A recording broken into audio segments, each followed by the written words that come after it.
The wind that swept down from the high mesas did not care if a man was a saint or a sinner, and it certainly did not care about a girl named Lena Crow. It carried the scent of sagebrush and drying mud, coating everything in Dust Creek with a fine, gritty powder that settled into the deep lines of men's faces and the cracks of the unpainted wooden buildings. Lena Crow wiped her forehead with the back of a hand that was too rough for a woman of 23 years. She stood by the water trough behind her uncle's dilapidated barn, the smell of wet hay and manure heavy in the stagnant air. Her hair, the color of a raven's wing, was pulled back severely, hidden beneath a frayed gray scarf, though stray strands escaped to whip against her cheek. Her eyes were brown, the color of the earth after a hard rain, but few people in Dust Creek had ever looked into them long enough to notice, to the town, she was just the Crow girl, the bad luck charm, the unwanted thing. Her mother had died screaming Lena's name into the bloody sheets of a birthing bed. Her father, unable to look at the small, squalling creature that had cost him his wife, had followed her into the grave 2 years later, aided by a bottle of cheap whiskey and a length of rope in the smokehouse. That left Elias Crow, her father's brother, to inherit both the land and the burden. Girl, where is that bucket? The voice of Elias Crow cracked like a bullwhip across the yard. Lena flinched, a reflex honed over 2 decades of harsh words and harsher blows. Coming. Uncle, she whispered, though he was too far away to hear. She hoisted the heavy wooden bucket, water sloshing over the rim to soak the hem of her dress. The dress was a shapeless sack of brown cotton, 3 sizes too big, meant to hide a figure that had bloomed despite malnutrition and neglect. She walked with her head down, her shoulders hunched, trying to make herself smaller, trying to occupy less space in a world that had made it clear there was no room for her. The Crow Ranch lay on the jagged edge of Dust Creek, a town that was currently suffering the growing pains of progress. To the east, the iron rails of the Union Pacific were inching closer, bringing with them the promise of civilization and the reality of greed. The air constantly vibrated with the distant, rhythmic clanging of sledgehammers on spikes, a metal heartbeat that threatened to drown out the ancient pulse of the prairie. Lena reached the porch where Elias sat in a rocking chair that groaned under his weight. He was a man consumed by his own bitterness, his face a map of broken blood vessels and gray stubble. He snatched the ladle from the bucket she offered, drinking greedily, water streaming down his chin onto a shirt stained with tobacco juice and sweat. Warm, he spat, tossing the remainder of the ladle onto the dust near her bare feet. Useless, just like your mother. Lena said nothing. Silence was her armor. If she was quiet enough, if she was still enough, perhaps she would cease to exist entirely, and the pain would finally stop. Get into town, Elias growled, wiping his mouth with his sleeve. Silas Kane wants to see me about the deed line. Tell him I will be there at sundown. And do not look anyone in the eye. You hear me? I do not want you bringing any more shame on this house. Yes, Uncle. She turned and walked away, feeling his gaze boring into her back like a branding iron. She did not take a horse. The horses were for working. And in Elias's eyes, she was lower than the livestock. She walked the 3 miles to town, the sun beating down on her neck, the dry grass crunching beneath her feet. Dust Creek was a collection of false front buildings and desperate ambition. Main Street was a churned river of mud and ruts, flanked by the Rising Sun Saloon, the General Mercantile, and a white-steepled church that stood rigid and judgmental against the vast blue sky. As Lena walked onto the wooden boardwalk, the noise of the town washed over her. Player pianos tinkled out frantic tunes, cowboys shouted drunken boasts, and the blacksmith's hammer rang out a steady rhythm. She kept her eyes on the warped planks of the boardwalk, navigating by the sound of boots and the rustle of skirts. She could feel the townspeople parting around her, giving her a wide berth as if her bad luck was contagious. That is her? A woman whispered loudly from the doorway of the milliner's shop. The one whose daddy hung himself. Should not be allowed in town, another voice hissed. Bad blood. You can see it in her face. Lena tightened her grip on her skirt. She wanted to scream that she had done nothing, that she was just a girl trying to survive. But the words died in her throat. She was unwanted since birth. It was the first truth she had ever learned. She reached the land office, a brick building that smelled of stale cigar smoke and ink. Through the window, she saw Silas Kane. He was a man who looked out of place in the West, wearing a suit of fine broadcloth that seemed to repel the dust. He was the agent for the railroad, a man with a smile like a shark, and eyes that calculated the value of everything they touched. Standing with him was Sheriff Dalton Pike, a bear of a man with a tin star pinned to a chest that had grown soft with corruption. Lena hesitated, her hand hovering over the doorknob.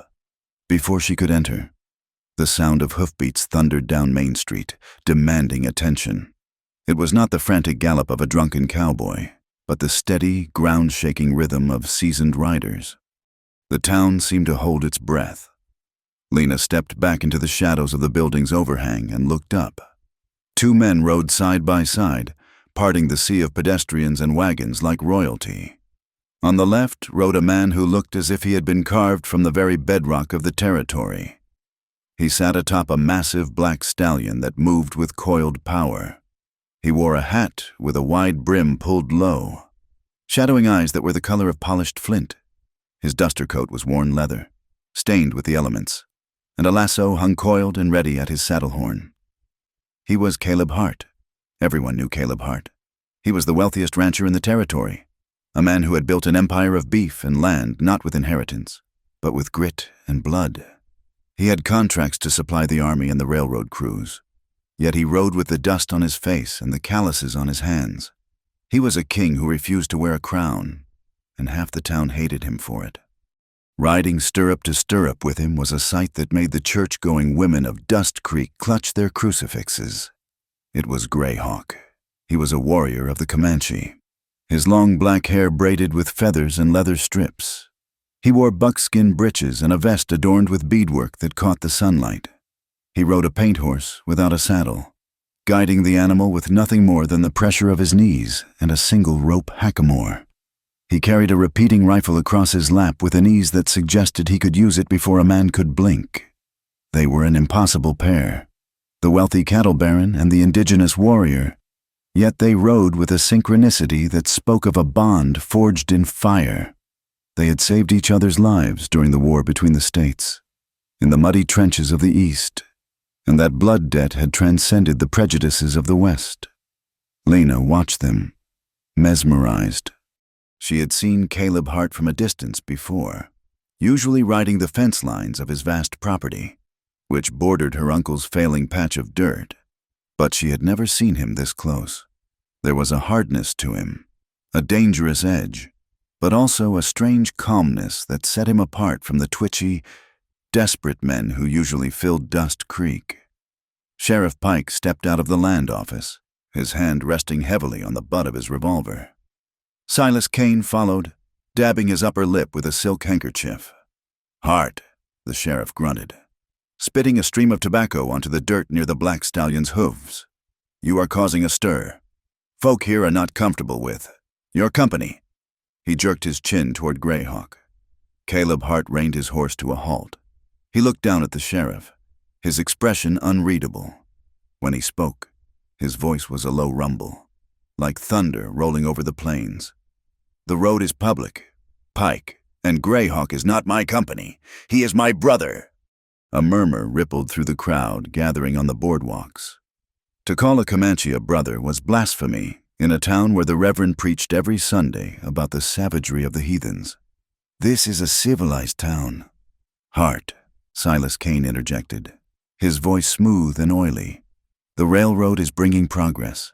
Investors are coming from the east. They do not want to see wild Indians riding down Main Street. It is bad for business." Greyhawk did not speak. He merely looked at Kane with eyes that held the ancient stillness of a hawk watching a field mouse. The wind ruffled the feathers in his hair. He understood English perfectly. Lena knew, though he rarely deigned to speak it to men like Kane. Caleb shifted in his saddle, the leather creaking loudly in the silence. "Your railroad can bring all the investors it wants, Kane, but this land does not belong to your company yet. And until you buy every acre between here and the sunset, I will ride where I please, with whom I please. You are holding up progress. Caleb, Cain said, his smile tight. That land of yours. The survey shows the most direct route for the new spur line goes right through your north pasture. We have made you a generous offer. $50,000. Enough to live like a king in San Francisco. I am not looking to be a king, Caleb responded, and I am not selling. My cattle need that water, and the herd needs the open range. Tell your engineers to go around. Going around costs money, Cain snapped, losing his composure for a fraction of a second. Then spend it, Caleb said. He touched the brim of his hat, a mocking gesture of politeness. Gentlemen, he spurred his horse, and Greyhawk matched him instantly. The two of them rode past the sheriff and the railroad man, forcing Pike to step back onto the boardwalk to avoid being jostled. As they passed the spot where Lena stood hidden in the shadows, Caleb Hart turned his head. For a heartbeat, his gaze swept over the dark corner where she shrank against the brick wall. Lena held her breath. She felt a strange jolt in her chest, a physical sensation of being seen, really seen, even though she was nothing but a silhouette in the gloom. But his eyes moved on, returning to the horizon. He did not stop. Why would he? She was Lena Crow. She was the dust under the floorboards. She watched them ride until they were silhouettes against the blinding white of the afternoon sun. A pang of longing so sharp it felt like a knife wound twisted in her gut. It was not just that he was handsome, though he was, in a rugged, terrifying way, but that he was free. He looked at the sheriff and the railroad tycoon and told them no. He rode with a man the world told him to hate. He owned himself. Lena looked down at her rough hands, stained with soil and labor. She owned nothing, not even the hours of her day. She took a deep breath, steeling herself, and stepped into the office to deliver her uncle's message to the men who wanted to devour the world. The sun began to bleed into the western horizon, painting the sky in violent shades of bruised purple and arterial crimson. The prairie stretched out endlessly, a vast ocean of grass that whispered secrets to the wind. At the Hart Ranch, 10 miles north of town, the evening work was winding down. It was a kingdom of its own, sprawling over 20,000 acres of prime grazing land. The main house was a sprawling structure of timber and stone, sturdy and welcoming, with smoke curling lazily from 3 stone chimneys. Caleb Hart stood on the porch, watching the day die. He held a tin cup of strong coffee in his hand, the heat seeping into his leather gloves. The ranch was alive with the sounds of men and beasts. In the distance, the lowing of 2,000 head of cattle settled into a nightly rhythm. Near the bunkhouse, a guitar strummed a melancholy tune, and the laughter of cowboys men who had ridden up from Mexico, former soldiers and drifters given a second chance, floated on the cooling air. Greyhawk sat on the railing of the porch, sharpening a skinning knife with a rhythmic shh sound against a whetstone. He did not need a chair. He seemed to prefer perching, always ready to move. The snake Cain is getting impatient, Greyhawk said. His voice was low, carrying the cadence of his native tongue even when he spoke English. Caleb took a sip of the bitter coffee. Let him get impatient. Impatient men make mistakes.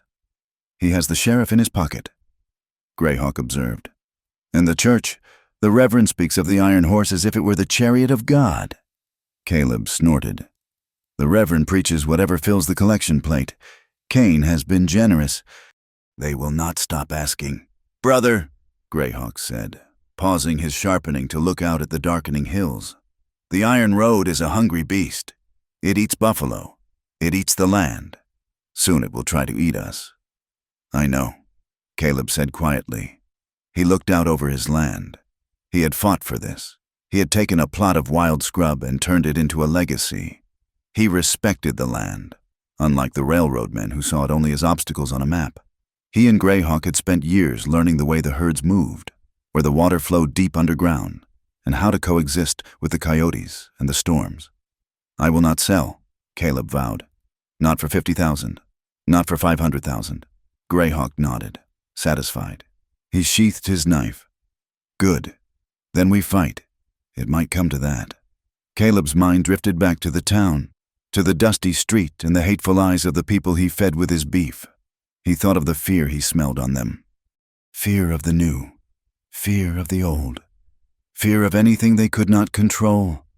And, for a split second, a fleeting image crossed his mind. A pair of eyes in the shadows of the land office. He hadn't seen a face, just a presence. A small, trembling thing tucked away in the dark, like a wounded bird trying not to be noticed by a predator. It was a strange sensation, a ghost of a feeling that he couldn't quite shake. He shook his head. He had enough to worry about without inventing ghosts. "Supper is ready," came the call from the cook inside. Caleb turned his back on the sunset and the encroaching darkness, but the feeling remained, a prickle on the back of his neck that warned him the storm was coming. And it wasn't just the railroad. Back at the Crow Ranch, the darkness was not a comfort. It was a cage. Elias Crow had returned from his meeting with Cain in a foul mood, smelling of gin and desperation. He had raged about interest rates and ungrateful nieces for an hour before passing out in his armchair, a loaded shotgun propped dangerously against his knee. Lena had cleaned up his mess. She had pulled off his boots, risking a kick to the face, and draped a blanket over him. Now, she retreated to her sanctuary. It wasn't a room. It was a stall in the barn that had been boarded up on 3 sides. She had a pile of straw covered with an old horse blanket for a bed. A wooden crate served as her table, holding her only treasures, a cracked mirror, a ribbon her mother had supposedly worn, and a Bible with half the pages missing. She sat on the straw, listening to the wind whistle through the gaps in the barn walls. Outside, a coyote howled, a lonely, piercing sound that made her shiver. She was 24 years old. Most women her age were married, bouncing children on their knees, worrying about baking bread or mending shirts for their husbands. Lena worried about whether her uncle would sell the roof over their heads or simply burn it down in a drunken stupor. She picked up the mirror. In the dim light of the moon filtering through the cracks, she looked at her reflection. The dirt from the day was washed away. She had bathed quickly at the pump in the freezing dark, revealing skin that was pale and smooth. Her eyes were large and expressive, framed by thick lashes. Her mouth was full, though rarely used for smiling. She touched her cheek. "Who are you?" she whispered to the glass. "The town said she was a curse. Her uncle said she was a burden.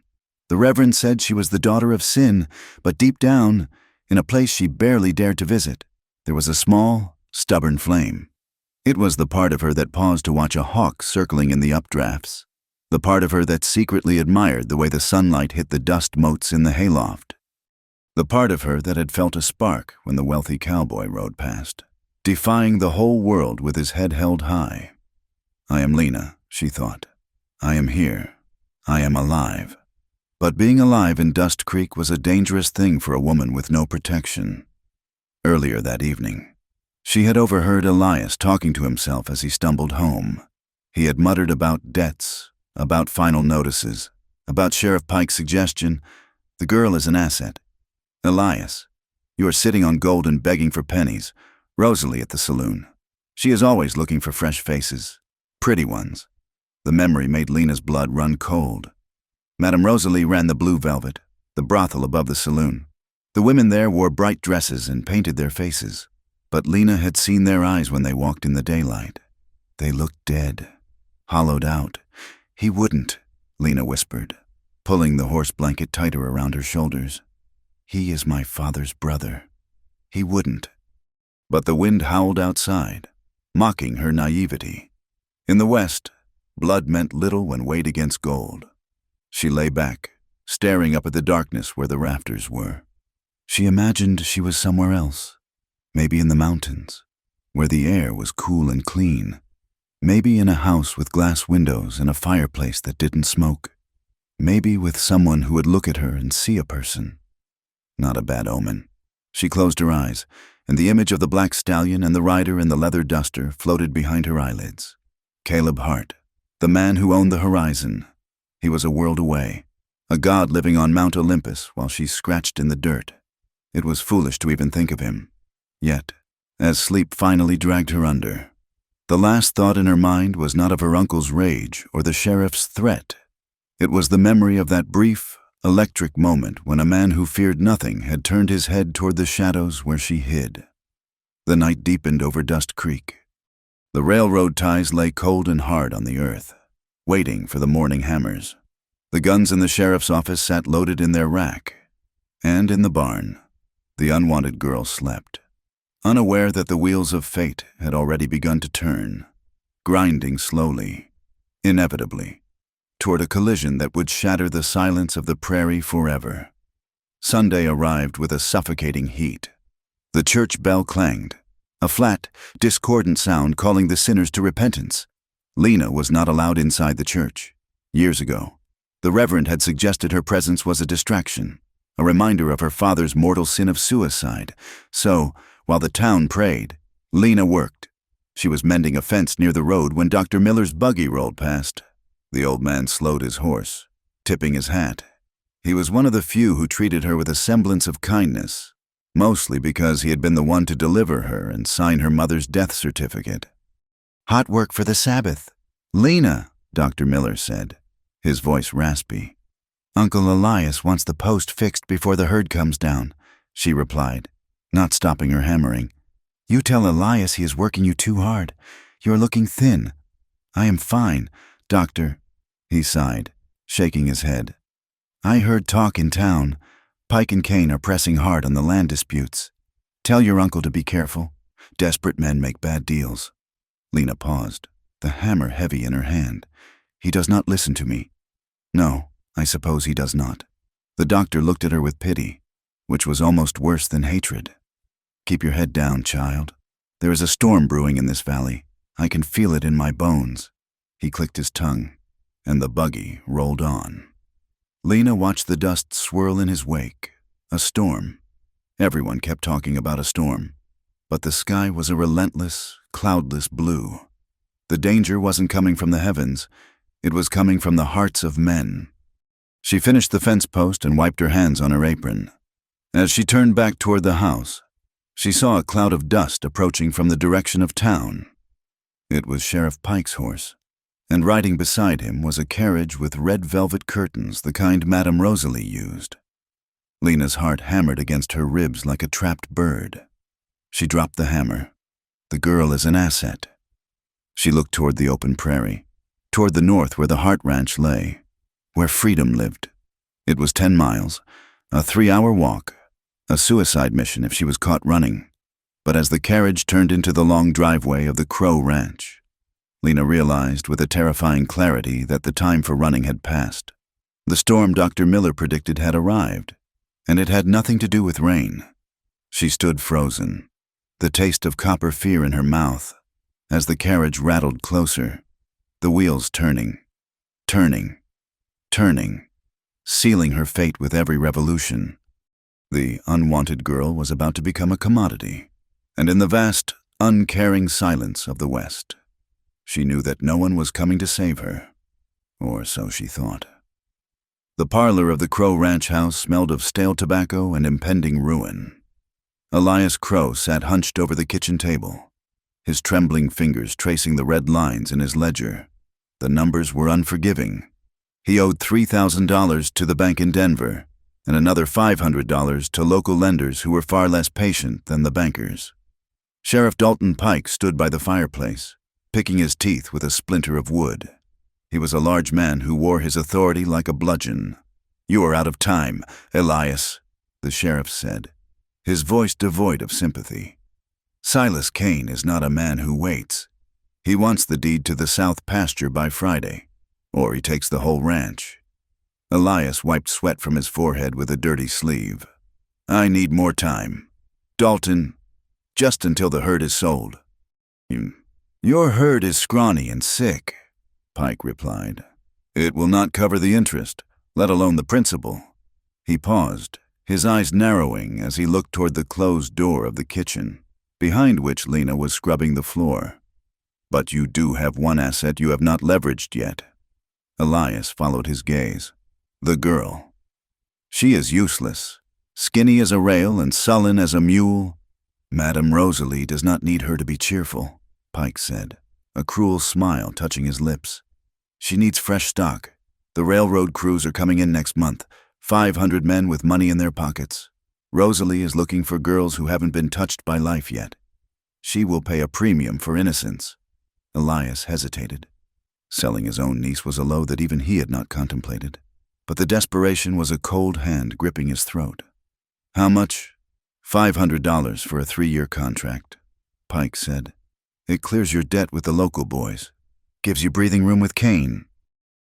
Elias looked at the ledger, then at the door. She is headstrong. She might run. Let me handle that, Pike said. We will tell her it is a job. Chambermaid. Serving drinks.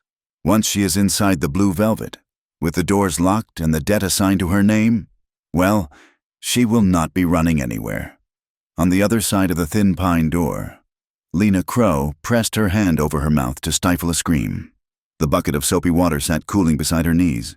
She felt the blood drain from her face, leaving her cold and shaking. Sold. He was going to sell her like a broodmare or a sack of grain. She scrambled backward, her mind racing. Run where the prairie was vast and empty. Without a horse, water, or a gun, she would be dead in 2 days, or captured by the sheriff and dragged back. The door swung open before she could stand. Elias loomed over her, his face twisted in a mask of false piety. Get up, girl, he barked. Pack your things. You are going to town. I heard you, Lena whispered, her voice trembling. I heard what you said. Elias's face hardened. He reached down and grabbed her by the arm, hauling her to her feet. Then you know you have no choice. You have eaten my food and lived under my roof for 20 years. It is time you paid your way. I will work, she pleaded. I will work harder. I will plow the fields. Please, Uncle. You are going to Madame Rosalie's, Elias said, dragging her toward the door. She needs a maid. That is all. Just a maid. It was a lie they both knew, hanging in the air like the stench of rotting meat. The Blue Velvet Saloon was the beating heart of Dust Creek's vice. It was a 2-story building with velvet curtains that had once been red but were now the color of dried blood. Inside, the air was thick with cigar smoke, the smell of cheap whiskey, and the sweat of men who had spent too long in the saddle. Tonight, the saloon was packed. Word had spread Sheriff Pike had a loose tongue that there was a new arrival coming from the Crow Ranch. Men jostled for position near the small stage, their eyes bright with predatory anticipation. At a table in the back corner, far removed from the clamor, sat Caleb Hart. He nursed a glass of amber whiskey, his long legs stretched out before him. He was not there for entertainment. He was there because Silas Kane had insisted on a meeting to discuss right-of-way contracts, a meeting that Kane had yet to show up for. You look like you want to shoot someone. Boss, murmured a cowboy sitting next to him. It was Red, one of Caleb's oldest hands. I hate this town, Caleb said quietly. It smells of desperation. Kane is stalling, Red noted, making you wait to show he has the power. Caleb swirled the whiskey in his glass. He has no power over me. I own the water. Red, without water, his trains cannot run. The piano player stopped abruptly. The room grew hushed, the silence rippling outward from the bar until even the poker games in the corner paused. Madame Rosalie stepped onto the low stage. She was a woman of indeterminate age, painted heavily to hide the mileage, wearing a dress of purple silk that was tight enough to cut off circulation. Gentlemen, she boomed, her voice a practiced purr. Tonight we have a special treat, a local flower, plucked right from the prairie, shy, sweet, and untouched. A roar of approval went up from the crowd. Caleb frowned, looking down at his drink. He had no interest in this meat market. It disgusted him. Then, the curtain parted. Sheriff Pike pushed a figure onto the stage. It was Lena. She was wearing a dress that clearly belonged to the house, a garish thing of yellow satin that hung loosely on her slender frame. Her hair had been forcibly brushed and left down, cascading over her shoulders like a dark waterfall. But it was her posture that caught the room's attention. She stood rigid, her hands clenched into fists at her sides, her head bowed low so that her face was hidden by the curtain of her hair. "Look at her," a man near the front jeered. "Is she alive or a statue?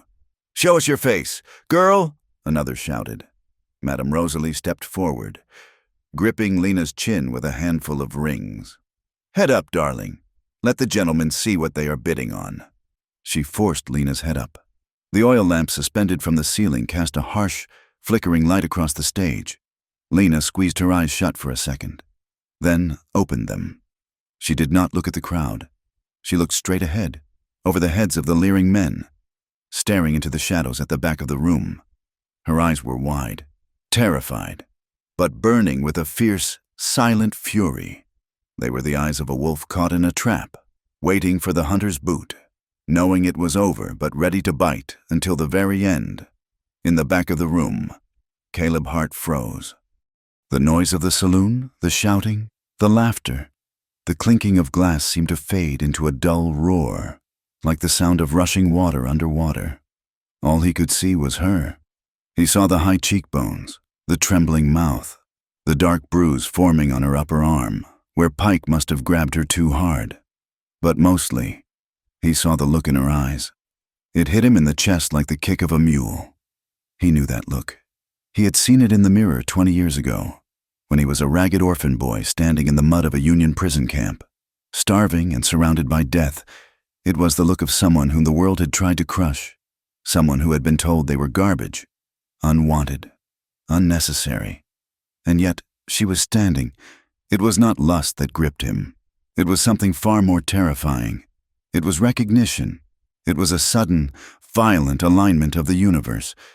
He looked at her once, and he knew, with the certainty of a man who had lived his life by instinct, that if he let her fall into this darkness, a part of him would die with her.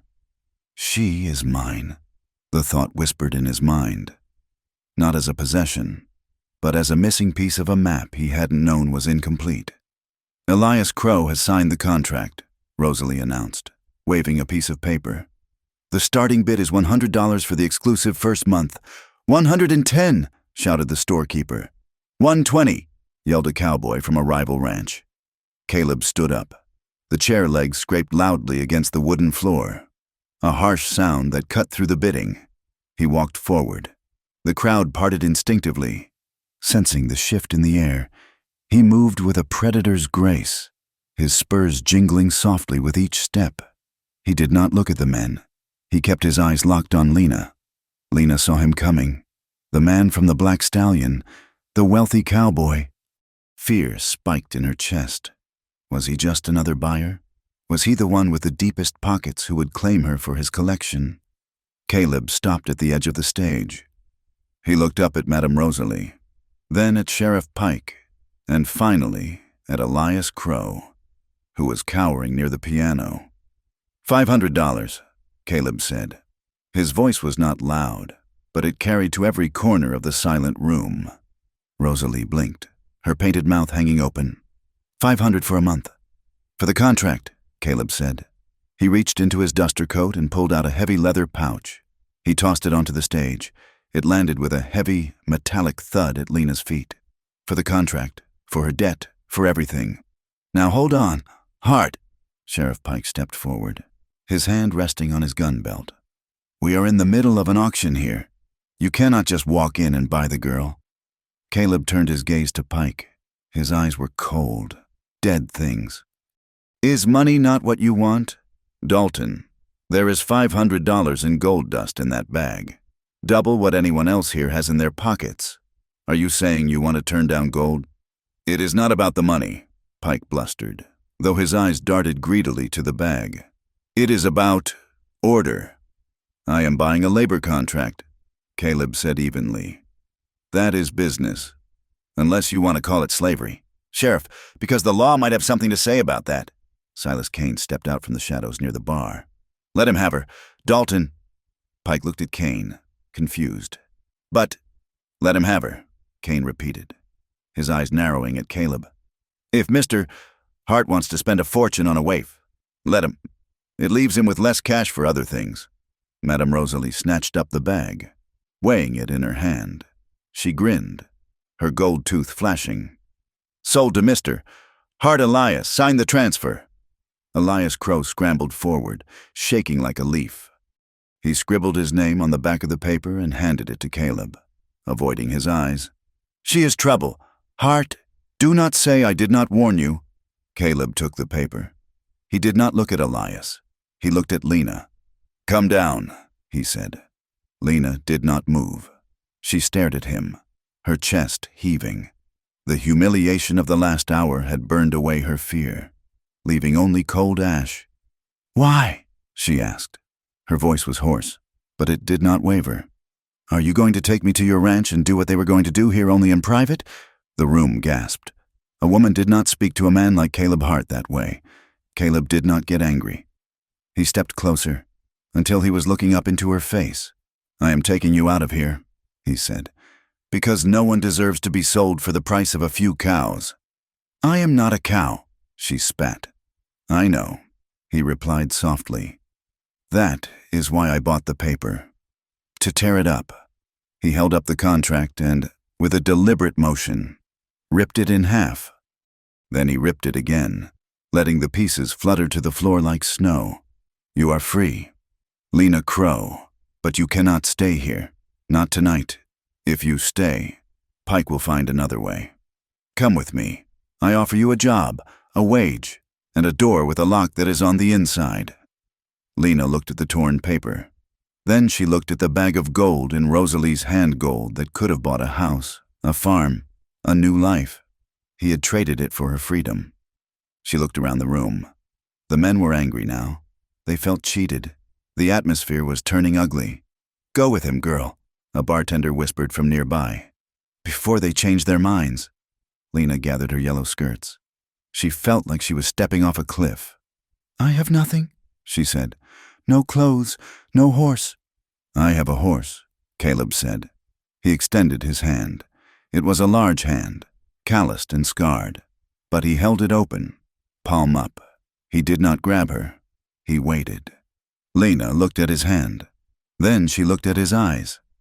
For the first time in her life, a man was waiting for her to choose. Slowly, she reached out and placed her trembling hand in his. His fingers closed around hers, warm, firm, and undeniably safe. "Let us go," he said. He pulled her down from the stage. He kept her hand in his as he walked back through the crowd. The men parted, grumbling, but no one dared to block Caleb Hart's path. He radiated a dangerous energy, a coiled violence that dared anyone to make a move. They walked out through the swinging doors into the cool night air. The silence of the street was a shock after the noise of the saloon. The black stallion was tied to the rail. Caleb untied the reins and mounted in one fluid motion. He reached down and swung Lena up behind him. She gasped, clutching at his waist to steady herself. She could feel the muscles of his back through his duster coat. Hard and tense. "Hold on," he said. He spurred the horse. The stallion reared slightly, then bolted down Main Street, hooves thundering against the packed earth. Behind them, the town of Dust Creek spilled out onto the boardwalk. The Reverend stood under the gas lamp of the general store, shaking his head. "He has taken the harlot into his home," the Reverend proclaimed to the gathering crowd. "He brings sin upon his own house. It is an abomination." "He is bewitched," a woman whispered. "Did you see how he looked at her like she was a queen?" "He is a fool," Sheriff Pike spat, standing in the doorway of the saloon. "He just paid $500 for a problem, and I will make sure it is a problem that buries him." Out on the prairie, the wind whipped Lena's hair across her face.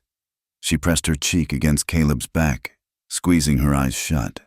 They were moving fast, the lights of the town fading into the distance until they were just pinpricks of judgment in the dark. She was terrified.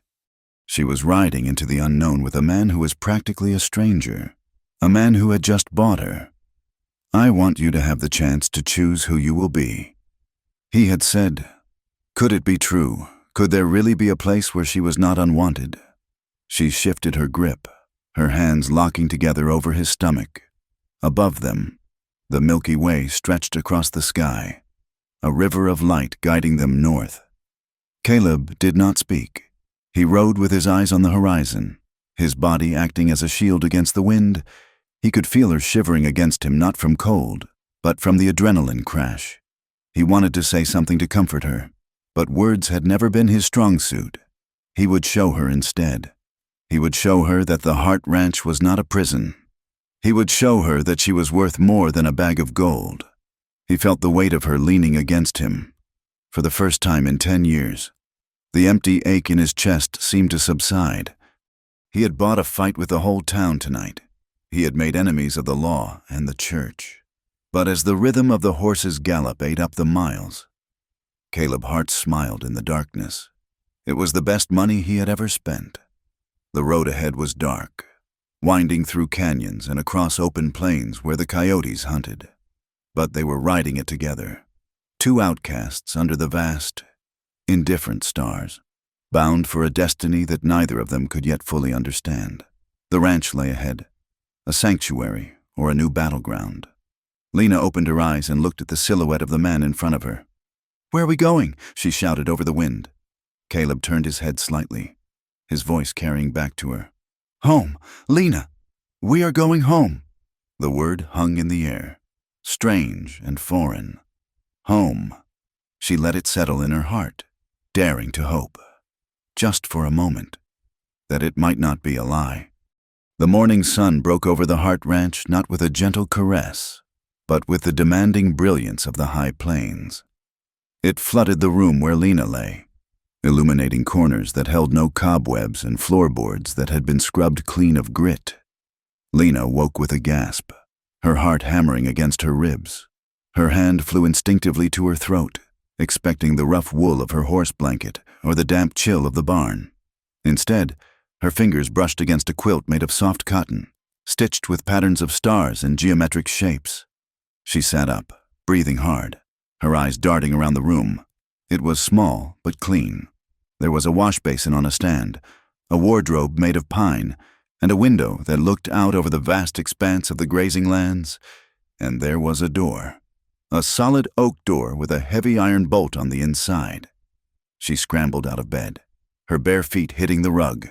She rushed to the door and checked the bolt. It was still thrown. She was locked in, but by her own hand. Memory washed over her like a cold tide: the saloon, the auction, the black stallion, the terrifying ride through the dark. Caleb Hart. She was at the Hart Ranch. A knock sounded on the door. 3 sharp raps that made her jump back as if she had been burned. "Miss Crow." It was a deep voice, rough like gravel but without the slur of drunkenness she associated with men in the morning.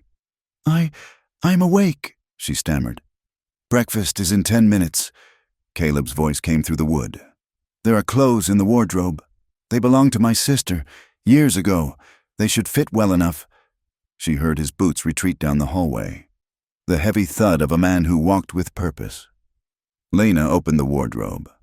Inside hung dresses of calico and sturdy wool, practical clothes for a woman of the West. But to Lena, they looked like the wardrobe of a queen. She chose a simple blue dress, her hands shaking as she fastened the buttons. It was clean. It smelled of lavender and cedar, not smoke and horse manure. When she stepped out onto the porch 10 minutes later, the sheer scale of the Hart Ranch took her breath away.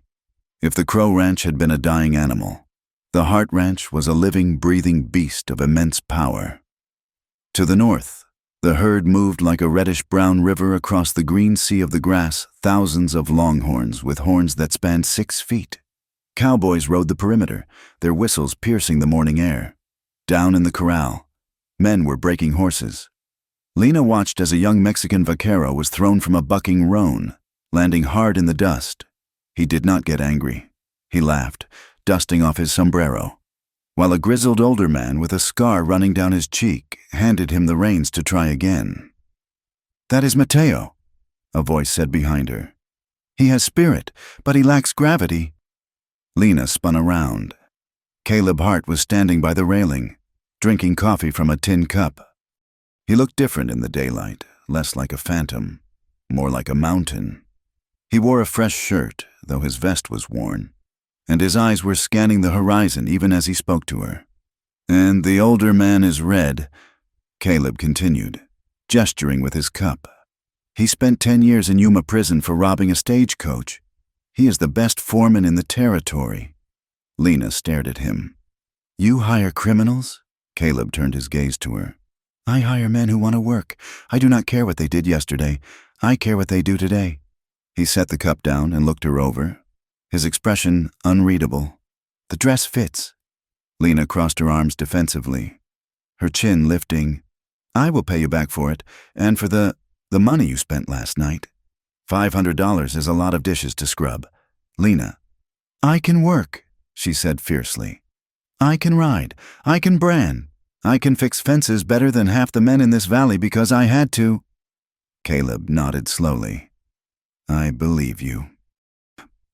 So tell me what you want, she demanded, her voice rising slightly. Do not play games with me. Mr. Hart, men always want something. Is it cooking? The cleaning? Or do you want me to warm your bed when the winter comes? The sounds of the ranch seemed to drop away. The vaquero in the corral stopped laughing. Caleb took a step toward her. Lena flinched, bracing for a backhand. Caleb stopped. He saw the flinch a small, involuntary contraction of her muscles, and a shadow passed over his eyes. He kept his hands deliberately visible at his sides. Listen to me, he said, his voice low and steady. You do not owe me your body. You never will. That kind of transaction does not happen on this land. Then why? She whispered. Why throw away gold for nothing? You owe me a chance, Caleb said. That is the debt. I bought you a chance to be something other than Elias Crow's niece or Rosalie's girl. You pay me back by keeping yourself alive, by eating enough to put meat on those bones, by standing straight enough to look the world in the eye. Can you do that? Lena looked at him, searching for the lie, for the trick. But his slate-gray eyes held only a calm, terrifying sincerity. I do not know, she admitted. Then you start with the books, Caleb said, shifting gears instantly. Red can handle a herd of 3,000, but he cannot count past 20 without taking off his boots. You go to study, sort the receipts, then help the cook, Maria, with the midday meal. We eat at noon. He put his hat on, pulling the brim low. Welcome to Hart Ranch. Lena. He walked away toward the stables, leaving her standing in the sunlight, confused, terrified, and for the first time in her life, utterly baffled by the nature of a man. The days fell into a rhythm that Lena found both exhausting and strangely soothing. The ranch operated on a code of conduct that was unspoken but absolute. Everyone worked, everyone ate, and no one asked questions about the past. Lena worked with a ferocity that bordered on desperation. She organized Caleb's chaotic ledger, finding errors that had cost him hundreds of dollars. She peeled potatoes until her fingers were raw. She scrubbed the floors of the main house until the wood gleamed. She was trying to make herself indispensable, trying to prove that she was not bad luck. But the fear lingered. She waited for the other shoe to drop. She waited for Caleb to come home drunk and angry. She waited for the cowboys to corner her in the barn. It did not happen. The men tipped their hats when she passed. They called her Miss Lena. The fragile peace was tested 3 days later when a rider appeared on the ridge. Lena was pumping water near the trough when she saw him, a single figure on a paint horse, descending the slope with a silence that was unnerving. As he got closer, she saw the feathers in his hair, the buckskin breeches, and the rifle resting easily across his lap. It was the Comanche warrior she had seen in town. Greyhawk, panic, sharp and old, spiked in her chest. Elias had filled her head with stories of the savages since she was a child, stories of scalping, of kidnapping, of brutality. She dropped the water bucket and backed away, reaching for the pitchfork leaning against the barn wall. Greyhawk rode into the yard. He did not look at the cowboys who were working nearby. He looked directly at Lena. His eyes were obsidian, hard, intelligent, and utterly devoid of warmth. He stopped his horse 10 feet from her. The animal snorted, tossing its head. "Put down the fork, crow girl," Greyhawk said. His English was accented but clear. "Stay back," Lena warned, her knuckles white on the handle. "I know what you are." "You know what old men tell frightened children in the dark. Greyhawk replied calmly. He slid off his horse with a fluid grace. "Where is Hart?" "He is out of the range," Lena said, her voice shaking. "He will be back soon, with his gun." Greyhawk's lip curled slightly. "I do not fear Hart's gun. I fear his judgment of women." He walked toward the water trough, ignoring her weapon as if it were a twig. He dipped a ladle and drank, watching her over the rim. "You are the one he paid gold for. The one from the saloon?" "I'm not from the saloon," Lena snapped. Stung. I was just there. You have the smell of the town on you," Greyhawk observed. "The smell of fear and lies. You will bring trouble here. The railroad man, Kane. He watches this place because of you now." "I did not ask to come here." "No, but you are here, and a weak link breaks the chain." "Enough." Caleb's voice cut through the tension. He had ridden in from the south pasture, his horse coated in dust. He swung down from the saddle and handed the reins to a stable boy, walking steadily toward them. "She is not a weak link, Greyhawk," Caleb said, stepping between Lena and the warrior. "She is part of the ranch now." "She is a crow," Greyhawk said, spitting the name like a curse. "Her uncle sold his soul to the bottle and his honor to the white sheriff. Blood tells brother. And your brother sold our location to the cavalry 5 years ago." Caleb shot back. "Does that make you a traitor?" Greyhawk stiffened. The air between the two men crackled with a sudden, violent energy. Lena gripped the pitchfork tighter, sure that blood was about to be spilled. Then, slowly, Greyhawk nodded. The tension evaporated as quickly as it had come. "You have a point," the warrior conceded. He looked at Lena again, his gaze appraising but less hostile. "She holds a weapon like she means to use it. That is something." "Lena," Caleb said, turning to her, "put the fork down. This is Greyhawk. He is the reason I am alive to run this ranch. He is welcome here, always." Lena lowered the pitchfork slowly.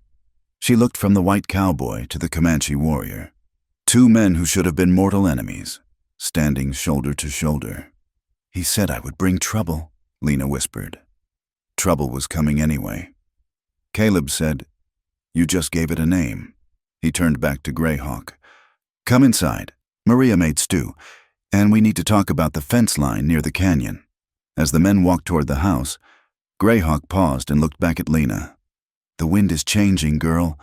Do not let it blow you over." It was not an apology, but it was a warning.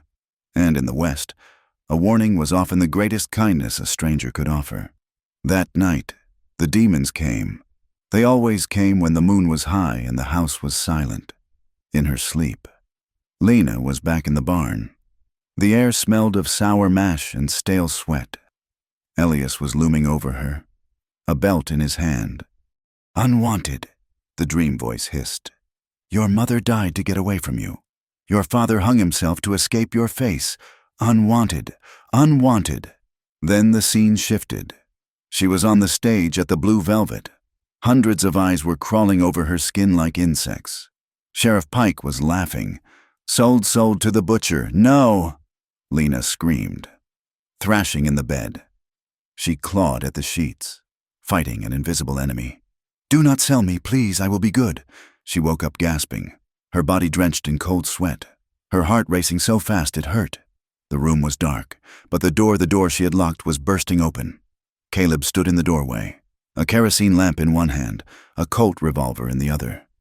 He was shirtless, wearing only his trousers, his chest heaving as if he had run the length of the hallway. He saw her huddled against the headboard, shaking violently, her eyes wide and unseeing. He lowered the gun instantly and set it on the dresser. He placed the lamp down, casting a warm, golden glow over the room. "Lena," he said softly, "it is a dream, just a dream." "They are coming," she sobbed, pulling her knees to her chest. "Uncle Elias, the sheriff. They are going to sell me." Caleb crossed the room. He did not sit on the bed. He pulled the wooden chair close and sat facing her, respecting the barrier of the mattress. "Look at me," he commanded gently. Lena raised her tear-streaked face. "You are at Hart Ranch," he said. The door is locked, the window is barred, and I am sitting right here." He reached out and poured a small amount of liquid from a flask on the nightstand into a glass. "Drink this. It is whiskey. It stops the shaking." Lena took the glass with trembling hands. She took a sip, coughing as the fire burned down her throat. But the warmth spread through her chest, grounding her. She looked at him. In the lamplight, she saw the scars on his chest and arms puckered white lines from bullets and knives. She saw the heavy muscle of his shoulders, the strength that he kept leashed. "I am sorry," she whispered, wiping her eyes. "I am weak. I woke up." "You are not weak," Caleb said. "You are haunted. There is a difference." He picked up his heavy duster coat from where he had dropped it earlier and draped it over her shoulders. It was heavy, smelling of leather, tobacco, and the open air. It felt like a fortress. "I used to scream in my sleep too," Caleb said, his voice distant. "After the war, I would see the faces of the men I killed, the boys who died in the mud." Lena looked at him, surprised by the admission. "You—" "We all carry ghosts. Lena, the trick is not to let them drive the wagon." He reached out then, his hand hovering for a moment before he gently placed it over her clenched fist on the quilt. His skin was rough, but his touch was incredibly light. "Listen to me," he said, and this time he used a word he had not used before. "No one has the right to sell you again. No one. Not Elias, not the sheriff, and certainly not me. You are not property. You are free?" It was a slip of the tongue, perhaps. Or maybe it was the whiskey. But the word hung in the air between them, intimate and terrifying. Lena looked at his hand covering hers. For the first time, she didn't want to pull away. She wanted to turn her hand over and lace her fingers with his. She wanted to borrow his strength. "What if I am broken?" she asked, her voice barely audible. "What if I am just bad luck?" Caleb looked her in the eye, his expression fierce. "I have made my fortune betting on things other men threw away. I do not see bad luck. I see a survivor, and survivors are the only people worth knowing in this world." He stood up, taking the glass from her. "Try to sleep. I will leave the lamp on, and I will be right down the hall, with the gun." He walked to the door, pausing with his hand on the frame. "Good night, Lena. Good night, Caleb," she whispered. He closed the door, but this time, the click of the latch did not sound like a prison. It sounded like a promise. 10 miles away, in the back room of the sheriff's office, the mood was far less tender. Silas Kane paced the small room, his expensive boots clicking on the floorboards. Sheriff Pike sat at his desk, cleaning his fingernails with a knife. "The town is talking," Pike grumbled. "They say Hart is keeping a mistress. The church ladies are clutching their pearls." "Good," Kane said. "Let them talk. Scandal is a powerful weapon. Dalton, more powerful than a gun." "I prefer guns," Pike muttered. "Guns make martyrs," Kane corrected. "Scandal makes pariahs. If we can isolate Hart, if we can make the town turn its back on him completely, then he stands alone. And the girl, use her," Kane said, stopping his pacing. He smiled, a cold, reptilian expression. "Spread the word that she is not just a victim. Say she is a witch, a seductress. Say she bewitched Elias into debt, and now she is twisting Hart's mind against the town. People love to hate a woman they cannot have." Pike chuckled darkly. "The Reverend will love that. He has been looking for a new sermon. And while the town is distracted with their moral outrage," Kane continued, lowering his voice, "we will deal with the real problem. The cattle, and those savages Hart calls friends." "You mean the Comanche?" "I mean the obstacles," Kane said. "I have sent a telegram to Denver. I have hired some specialists, men who know how to make things look like an Indian raid." Pike sat up straighter. "That is risky. Silas, if the army gets involved, that is the point. Dalton," Kane said smoothly, "if the army thinks the Comanche are raiding again, they will clear the territory. And if Hart stands with them, well, accidents happen in the fog of war. He poured himself a drink from the sheriff's bottle, the amber liquid catching the light. "To progress," Kane toasted. "To progress," Pike agreed. Outside, the wind picked up, howling down Main Street, rattling the windows of the church and the saloon alike. It carried the dust of the grave and the scent of a storm that would wash the valley in blood before it was done. At the Hart Ranch, Lena Crow slept under the heavy leather coat of the man who had bought her freedom, dreaming not of auctions, but of a black stallion running free under a boundless sky. She did not know that the wolves were gathering at the gate, but for tonight, she was safe. And for the first time since she was born, she was wanted. The weeks that followed at the Hart Ranch were a slow, grinding lesson in unlearning. Lena Crow had spent 2 decades learning that the world was a boot and she was the ant. Now, she had to learn that a hand could be extended without the intent to strike. Her relationship with Greyhawk began not with words, but with the silent language of the prairie. The Comanche warrior came and went like a shadow, sometimes disappearing for days, only to reappear by the corral fence with news of the herd or the movement of the railroad surveyors. One afternoon, the heat lay heavy on the land, shimmering in waves off the hard-packed earth. A young Mexican boy, the younger brother of the vaquero Mateo, was weeping by the stables. He had been tasked with watching 4 of the best quarter horses grazing in the south pasture, and they had vanished. To lose a horse was a sin. To lose 4 was a disaster that would usually cost a hand his wages for 6 months. Lena watched from the porch as Caleb prepared to ride out, his face grim.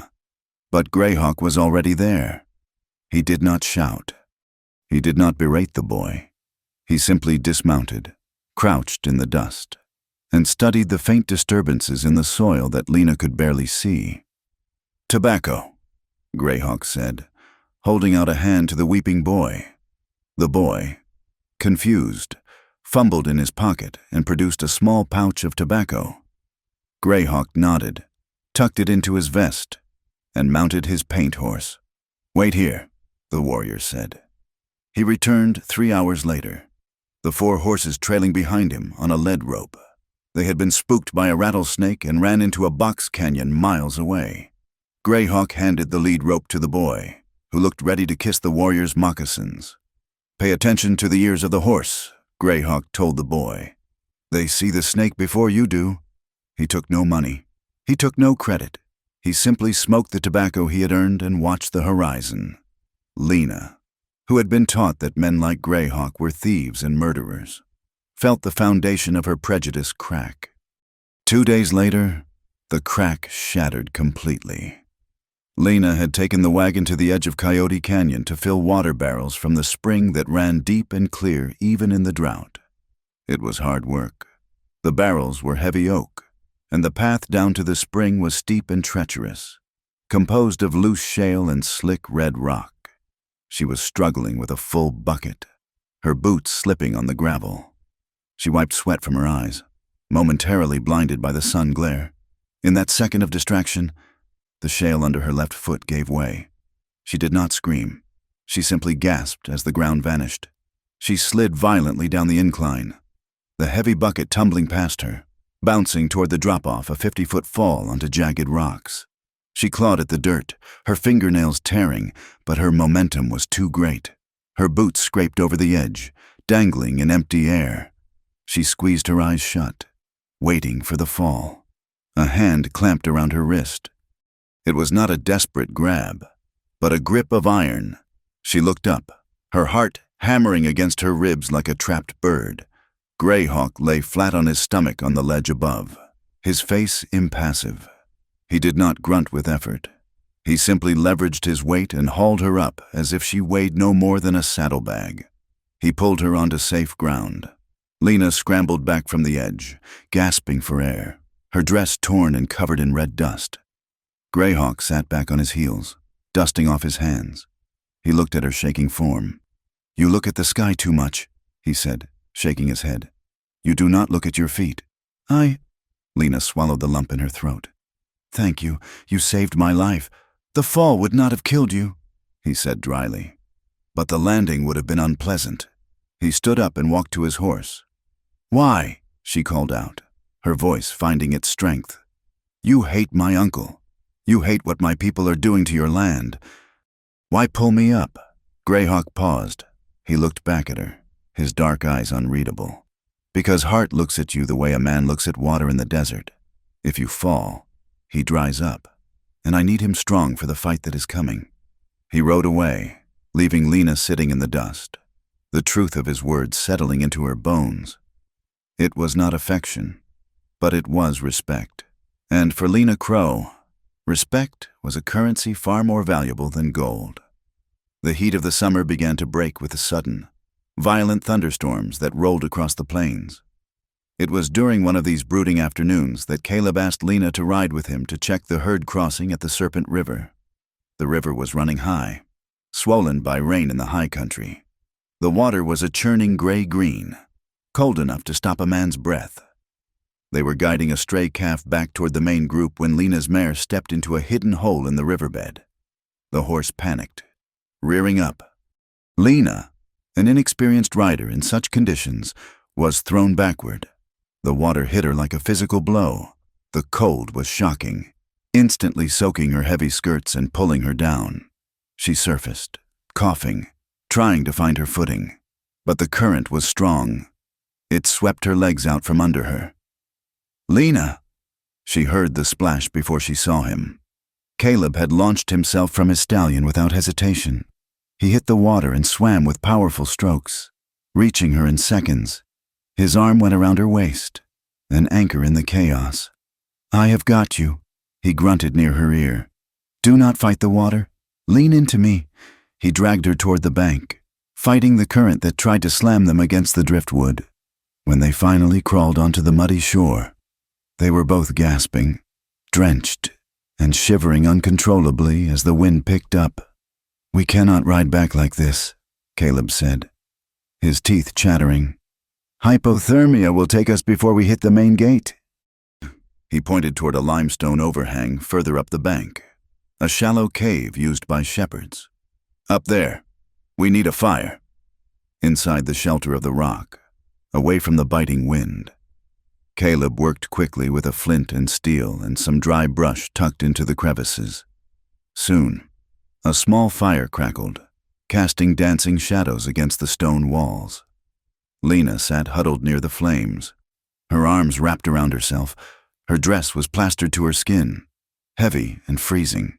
She was shaking so hard her jaw ached. Caleb stood up. He had stripped off his soaking leather duster and his vest. Now, he unbuttoned his shirt. His movements were efficient, not seductive, but Lena could not help but stare. The firelight played over the hard planes of his chest, the scars, the dark hair. He peeled the wet shirt off and wrung it out, snapping it in the air. Then he took a dry blanket from his saddlebag, he always carried one wrapped in oilskin, and handed it to her. "Take off the dress, Lena," he said quietly. "It will be the death of you if you keep it on." He turned his back to her, facing the mouth of the cave, standing guard against the wind and the world. Lena hesitated. Her hands fumbled with the buttons of her sodden bodice. Shame, old and deep, flared in her gut. She was unwanted. She was ugly. She was a burden. But the cold was a sharper knife than shame. She stripped off the dress and petticoats, laying them on the rocks near the fire. She wrapped the rough wool blanket around herself, pulling it tight. "I am decent," she whispered. Caleb turned. He sat on the opposite side of the fire. He was bare-chested, the firelight turning his skin to bronze. He looked at her, his gaze traveling from her bare feet to the blanket clutched at her throat, and finally to her face. Her hair was wild, drying in dark tendrils around her face. Her eyes were wide and dark, reflecting the flames. The silence in the cave grew heavy, charged with something that made the air feel thick. It was the smell of rain, of wood smoke, and of two people who had been stripped of their defenses. Caleb leaned forward to feed the fire. The movement brought him closer. Lena could smell him wet leather, sage, and the clean scent of a man. He looked at her, and the rawness in his eyes took her breath away. It was not the predatory look of the men in the saloon. It was a hunger. Yes, but it was a hunger for connection. For her. You're shaking, he murmured. It is the cold, she lied. Is it? He reached out, his fingers brushing a damp lock of hair away from her cheek. His touch was fire against her cold skin. Lena leaned into it instinctively, her eyes fluttering shut. Their faces were inches apart. She could feel the warmth of his breath. He was going to kiss her. The realization sent a jolt of desire through her that was so sharp it frightened her. But then, the voice of Elias Crow whispered in her ear, "You are a commodity? He bought you." She pulled back sharply, her eyes snapping open. "No!" Caleb froze. He did not pursue her. He pulled his hand back, his face unreadable. "I cannot," Lena said, her voice breaking. I know you paid $500. I know I am living under your roof. But I cannot be just a payment. I cannot be another thing that was bought." The hurt that flashed in Caleb's eyes was almost imperceptible. But Lena saw it. It cut her deeper than anger would have. "Is that what you think this is?" he asked, his voice rough. "A transaction. What else can it be?" Lena cried softly. "Look at you. You are the king of the valley. And I am just the crow girl. Bad luck. The one nobody wanted until you put gold on the table." Caleb stood up. He walked to the edge of the cave, looking out at the rain. When he spoke, his voice was hard, but the hardness was directed at himself, not her. "I did not put gold on the table to buy a woman. Lena, I put it there to save a life. My life. As much as yours." He turned back to look at her. "I will not touch you to collect a debt. I will not kiss you because I own a piece of paper." He walked back to the fire and sat down, but he kept a respectful distance. "When you kiss me, Lena, and you will, one day it will be because you want to, not because you owe me, until you believe you are not in debt. I will wait." Lena pulled the blanket tighter. She watched him across the flames, tears pricking her eyes. He was offering her something she had never had sovereignty over her own heart. The storm outside passed, but the storm in the valley was just beginning. Silas Kane and Sheriff Pike were not men who accepted defeat gracefully. If they could not buy the land, and they could not intimidate the owner, they would destroy his reputation. The sabotage started small. Fences were cut in the night, allowing cattle to mix and wander miles off range. Water troughs were overturned. Then it turned vicious. Red, the foreman, found 3 prize steers dead in the north pasture.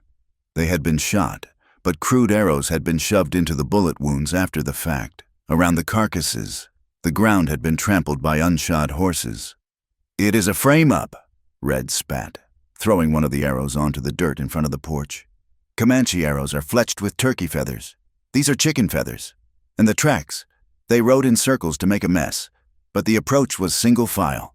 Shod horses wrapped in burlap." "Kane," Caleb said, his jaw tight. "He wants a war."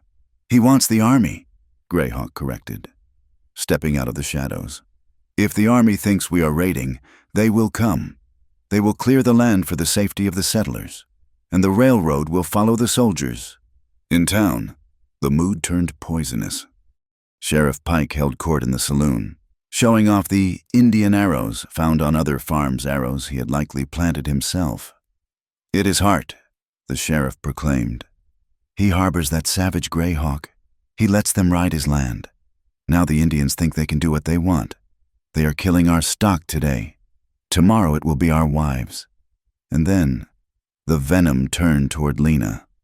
The Reverend took to the pulpit on Sunday, his face red with righteous fury. "There is a reason evil has descended upon Dust Creek," he thundered. "A Jezebel lives among us, a woman of bad blood, bought with gold, living in sin with a man who has turned his back on his own race. She whispers poison in his ear. She brings the curse of her father's suicide to our valley." Lena heard the whispers when she went to town for supplies. Women crossed the street to avoid her. Children threw stones that clattered against the wagon wheels. "Witch," someone hissed. "Whore." She returned to the ranch pale and shaking, the old feeling of being unwanted pressing down on her chest like a tombstone. She went to the barn, burying her face in the mane of a horse, trying to hide her tears. She was the cause. She had bad luck. If she left, maybe they would leave Caleb alone. "Stop it," she told herself fiercely. She wiped her face. "Stop crying." She walked out of the stall and found Caleb cleaning his rifle on the workbench. "Teach me," she said. Caleb looked up. "Teach you what?"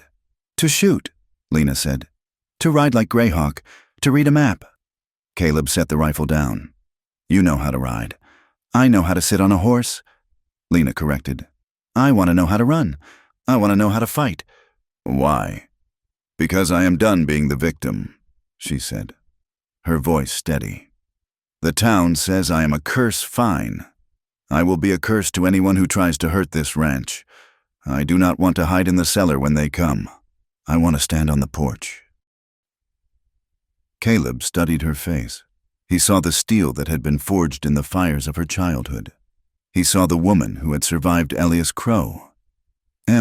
He said, a small smile touching his lips. "Do you want to be a cowgirl or an outlaw?" "I just want to be the one holding the gun for a change," she replied. "Grab the Winchester," Caleb said, nodding at the rack. "Let us see if you can hit a tin can at 50 yards. The transformation was not overnight, but it was steady. Lena's hands, already rough, grew calloused in new places. She learned the kick of the rifle against her shoulder. She learned to track a steer through the brush. She learned the boundaries of the Hart Ranch not as lines on a paper, but as physical landmarks: the twisted oak, the red rock, the dry creek bed. One night, late in August, Greyhawk rode in with blood on his arm. A group of scalp hunters, men who killed indigenous people for the bounty offered by the government, had crossed into the territory. Caleb and Lena rode out with him. It was not a battle, but a chase. They drove the hunters back across the river, firing warning shots that kicked up dust around the intruders' horses. Lena rode hard, her hair flying, the rifle heavy and reassuring in her scabbard. She did not fire at a man, but she did not flinch when the bullets whined past. They returned to the ranch long after midnight. The moon was a thin sliver, casting a pale light over the yard. The adrenaline was fading, leaving behind a bone-deep exhaustion and a strange, humming clarity. They were dismounted by the barn. A stable hand took the horses. Greyhawk vanished into the night to return to his people. Caleb and Lena stood alone in the silence. The crickets sang in the dry grass. The wind was soft, carrying the scent of cooling earth. Lena leaned against the corral fence, dusting the grit from her sleeves. She looked at Caleb. He was watching her, his eyes dark and intense. "You rode well tonight," he said. "I was scared," she admitted. "Good," he said. "Only fools are not scared. It is what you do with the fear that matters." He stepped closer. He reached out and brushed a smudge of dirt from her cheekbone. His thumb lingered there, rough and warm. "You know," he said softly, "that night in the saloon, the first time I saw you, when I was on the stage. No, before that, when you were hiding in the shadows, I saw your eyes." Lena looked at him, surprised. "You saw me?" "I saw a fighter," Caleb said. "I saw someone who was holding up the sky all by herself. And I knew then." "Knew what?" she whispered. "That my life would never be quiet again if I did not know you. That you were the destiny I had been riding toward without knowing it." The words hung between them, heavier than the rifle, more powerful than the storm. Destiny. Lena looked at him. She saw the man who had given her a room with a lock, the man who had turned his back while she dressed, the man who had waited. She thought of the $500. It didn't feel like a price tag anymore. It felt like a wager he had made on her soul. "Caleb," she said. She stepped away from the fence. She closed the small distance between them. She reached up and placed her hands on his chest, feeling the steady, strong beat of his heart. "I am not in debt," she said clearly. Caleb's eyes flared. "No, you are not, and I am not a curse. You are the only blessing I have ever asked for." She stood on her tiptoes. He lowered his head to meet her. The kiss was not tentative. It was not the shy, fumbling thing of inexperienced youth. It was slow, deep, and devastatingly secure. It tasted of dust and weariness and a longing that had been held in check for too long. Caleb's arms went around her, pulling her flush against him, surrounding her with his strength. Lena clung to him, her fingers tangling in the hair at the nape of his neck. For a moment, the ranch, the railroad, Silas Kane, and the hateful town ceased to exist. There were only the two of them under the vast western sky, two broken pieces that had finally found their matching edge. When they broke apart, breathless, Caleb rested his forehead against hers. "I love you, Lena Crow," he whispered into the dark. "And I love you, Caleb Hart," she replied. But the world would not leave them be. The next morning, 3 riders approached the main gate. It was a delegation of other ranchers from the valley men Caleb had known for years, men he had traded with and drank with. They sat on their horses, looking uncomfortable but resolute. "Caleb," said Tom Miller, the oldest of the group, "we need to talk." Caleb stood on the porch, Lena by his side. He did not invite them down. "Talk, Tom." "It is the railroad," Miller said, "and the bank. They are squeezing us. Caleb, loans are being called in. Prices for supplies are going up," Kane says. "He says it stops when the Indian trouble stops, when the bad element is removed." "Meaning me," Caleb said. "Meaning you need to make a choice," Miller said, looking at Lena with a mixture of pity and disdain. "Send the girl away. Stop riding with Greyhawk. Sell the right-of-way to Kane. If you do that, things go back to normal. If you do not, if I do not, then you stand alone. Caleb, we cannot trade with you anymore. We cannot sell you grain. We cannot help you at Roundup. The town has voted. You are cut off." Lena felt a cold hand squeeze her heart. They were isolating him. Because of her. Because of his loyalty. "Caleb," she whispered, touching his arm. "Maybe." Caleb covered her hand with his own. He looked at the men he had once called friends. "You tell Kane," Caleb said, his voice ringing like steel on stone, "that I do not sell my friends, and I certainly do not sell my family. If standing alone means I keep my honor, then I will stand alone." "Get off my land." Miller shook his head. "You are a fool. Hart, a rich fool, but a fool." They turned their horses and rode away. Caleb watched them go. His face was grim, but his jaw was set. "They will come for us now," Lena said. "Not with contracts, with guns." "Let them come," Caleb said. He turned to her, his eyes fierce. "We are ready." 10 miles south, Silas Kane stood in his office, reading a telegram. He smiled. "The troops are at Fort Richardson," he told Sheriff Pike. 2 days' ride. We just need an event. Something big. Something bloody. Something that screams savage uprising. He looked at the map on his wall, at the X marking the Hart Ranch. "Burn it," Kane said softly. "Burn the schoolhouse. Blame the Comanche. And make sure the Crow girl is implicated. When the smoke clears, I want Caleb Hart dead or in chains. And I want that land." The rising action had reached its peak. The chess pieces were set. The silence over Dust Creek was not peace. It was the deep breath before the scream. The smoke from the burning supply wagons stained the pristine blue of the western sky a bruised and ugly gray. It rose in thick and oily columns that could be seen for 20 miles, a beacon of destruction that signaled the end of the uneasy peace in Dust Creek. Sheriff Dalton Pike stood before the wreckage, his face illuminated by the dying flames. Around him, a dozen men from the town shopkeepers, farmers, and unemployed drifters stared at the bodies of the 3 drivers. The arrows protruding from the chests of the dead men were unmistakable to the untrained eye. "This is not a robbery," Pike bellowed, his voice carrying over the crackle of the fire. "This is a declaration of war. The savages have broken the treaty. They are killing honest men on the open road. And who protects them, who gives them shelter and laughs at our laws?" "Hart," a man shouted from the back. "Caleb Hart," another echoed.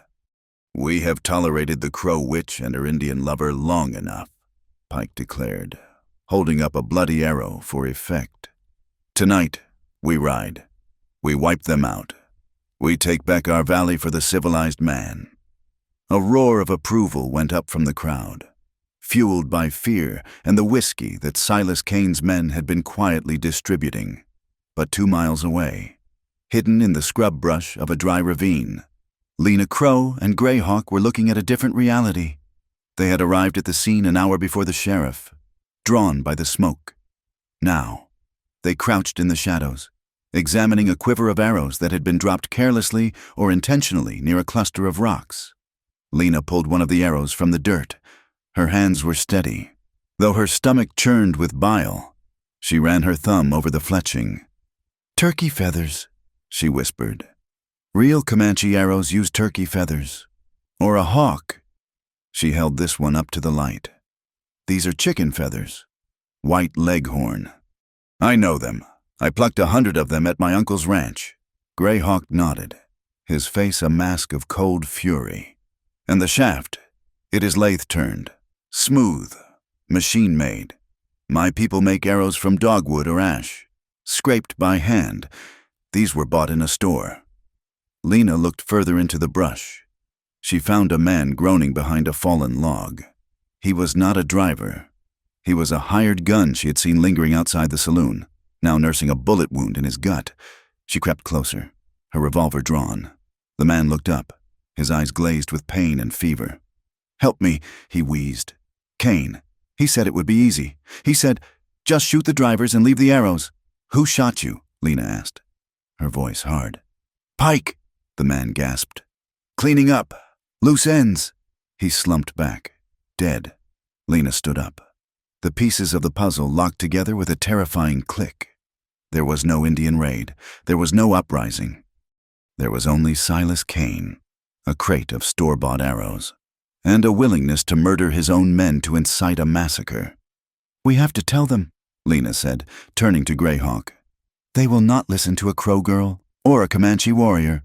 Greyhawk said, "They want blood. We must get to the ranch. We must prepare to die well." "No," Lena said, swinging onto her horse. "We prepare to fight, and we prepare to make them listen." The siege began at noon. The dust cloud kicked up by the mob was visible long before the first gunshot cracked the air. It was a massive force, perhaps 50 men, led by the sheriff and bolstered by Kane's mercenaries. They rode with the righteous indignation of men who believed they were doing God's work, unaware they were pawns in a land grab. Caleb Hart stood on the porch of the main house, watching them come. He was fully armed, a Winchester rifle in his hands and 2 Colts at his hips. But he was not foolish. He knew he could not hold the ranch house against fire. "Pull back," Caleb shouted to his men. "To the Red Canyon, get the horses move." Red, the foreman, rallied the cowboys. They were outnumbered, but they were loyal. They had ridden with Caleb through blizzards and droughts. They would not leave him now. Lena rode up beside Caleb, her face pale but determined. "They are coming for blood. Caleb, Pike has convinced them it is a holy war." "Then we take them to hell," Caleb said. He looked at her, his eyes softening for a fraction of a second. "Stay behind me. Lena, do not play the hero." "I am done playing anything," she replied, jacking around into the chamber of her rifle. They retreated into the Red Canyon, a narrow gorge on the northern edge of the property. It was a natural fortress, with high walls of red rock and plenty of cover. Greyhawk and a dozen of his warriors were already there, positioned high on the rim, invisible against the stone. The mob poured into the ranch yard, setting fire to the barn and the bunkhouse. Then, seeing the retreat, they surged toward the canyon entrance. The first volley of gunfire was deafening. Bullets chipped shards of rock from the canyon walls, singing the angry song of death. Caleb directed the defense with the cool head of a former soldier. "Hold your fire until they cross the creek. Make every shot count." When the mob splashed across the shallow water, the canyon erupted. The cowboys fired from behind boulders. The Comanche warriors rained arrows and rifle fire from the cliffs above. The attackers faltered, their horses rearing in panic. But Silas Kane had come prepared. He had a Gatling gun mounted on a wagon, rolled to the mouth of the canyon. "Suppressing fire," Kane screamed, pointing to a gloved hand. The machine gun roared to life, chewing up the rocks and forcing Caleb's men to keep their heads down. Under the cover of the barrage, the mercenaries advanced. Lena was crouched behind a fallen log near the center of the line. She was not hiding. She was reloading rifles for Red and Mateo, her fingers moving with practiced speed. "They are flanking us on the left," Mateo shouted, pointing up the slope. A mercenary had climbed a deer trail and was taking aim at Greyhawk, who was exposed on a ledge above. Lena saw him. She did not think. She did not hesitate. She grabbed the rifle she had just loaded, braced it against the log, and exhaled. "Focus on the front sight." She squeezed the trigger. The rifle kicked hard against her shoulder. On the slope, the mercenary jerked backward, his rifle flying from his hands, and tumbled down the rocks. Greyhawk looked down, saw Lena, and raised his fist in a silent salute. Lena worked the lever of the rifle, ejecting the spent casing. She felt a strange, cold clarity. She was not unwanted here. She was essential. The battle raged for an hour. The air grew thick with dust and the acrid smell of black powder. The cries of wounded men and horses echoed off the canyon walls. Suddenly, the firing from the canyon entrance intensified. A group of Kane's men had used the distraction of the Gatling gun to push forward, getting dangerously close to a small alcove where the women and children of the ranch workers and a few native families were sheltering. A small Comanche boy, terrified by the noise, broke away from his mother and ran into the open, right into the line of fire. "No!" Lena screamed. Caleb was closer. He dropped his rifle and sprinted from cover. He scooped the boy up in one fluid motion, shielding the child's small body with his own. He tossed the boy into the safety of the rocks. But as he turned to dive back, a single shot rang out distinct and sharp. Caleb stumbled. His leg buckled. A red blossom exploded on his shoulder. He fell heavily into the dust. Caleb. Lena did not hear the bullets anymore. She did not hear the shouts. She saw only the man she loved lying still in the dirt. She abandoned her cover, sprinting across the open ground. Bullets kicked up dust around her feet, but she did not stop.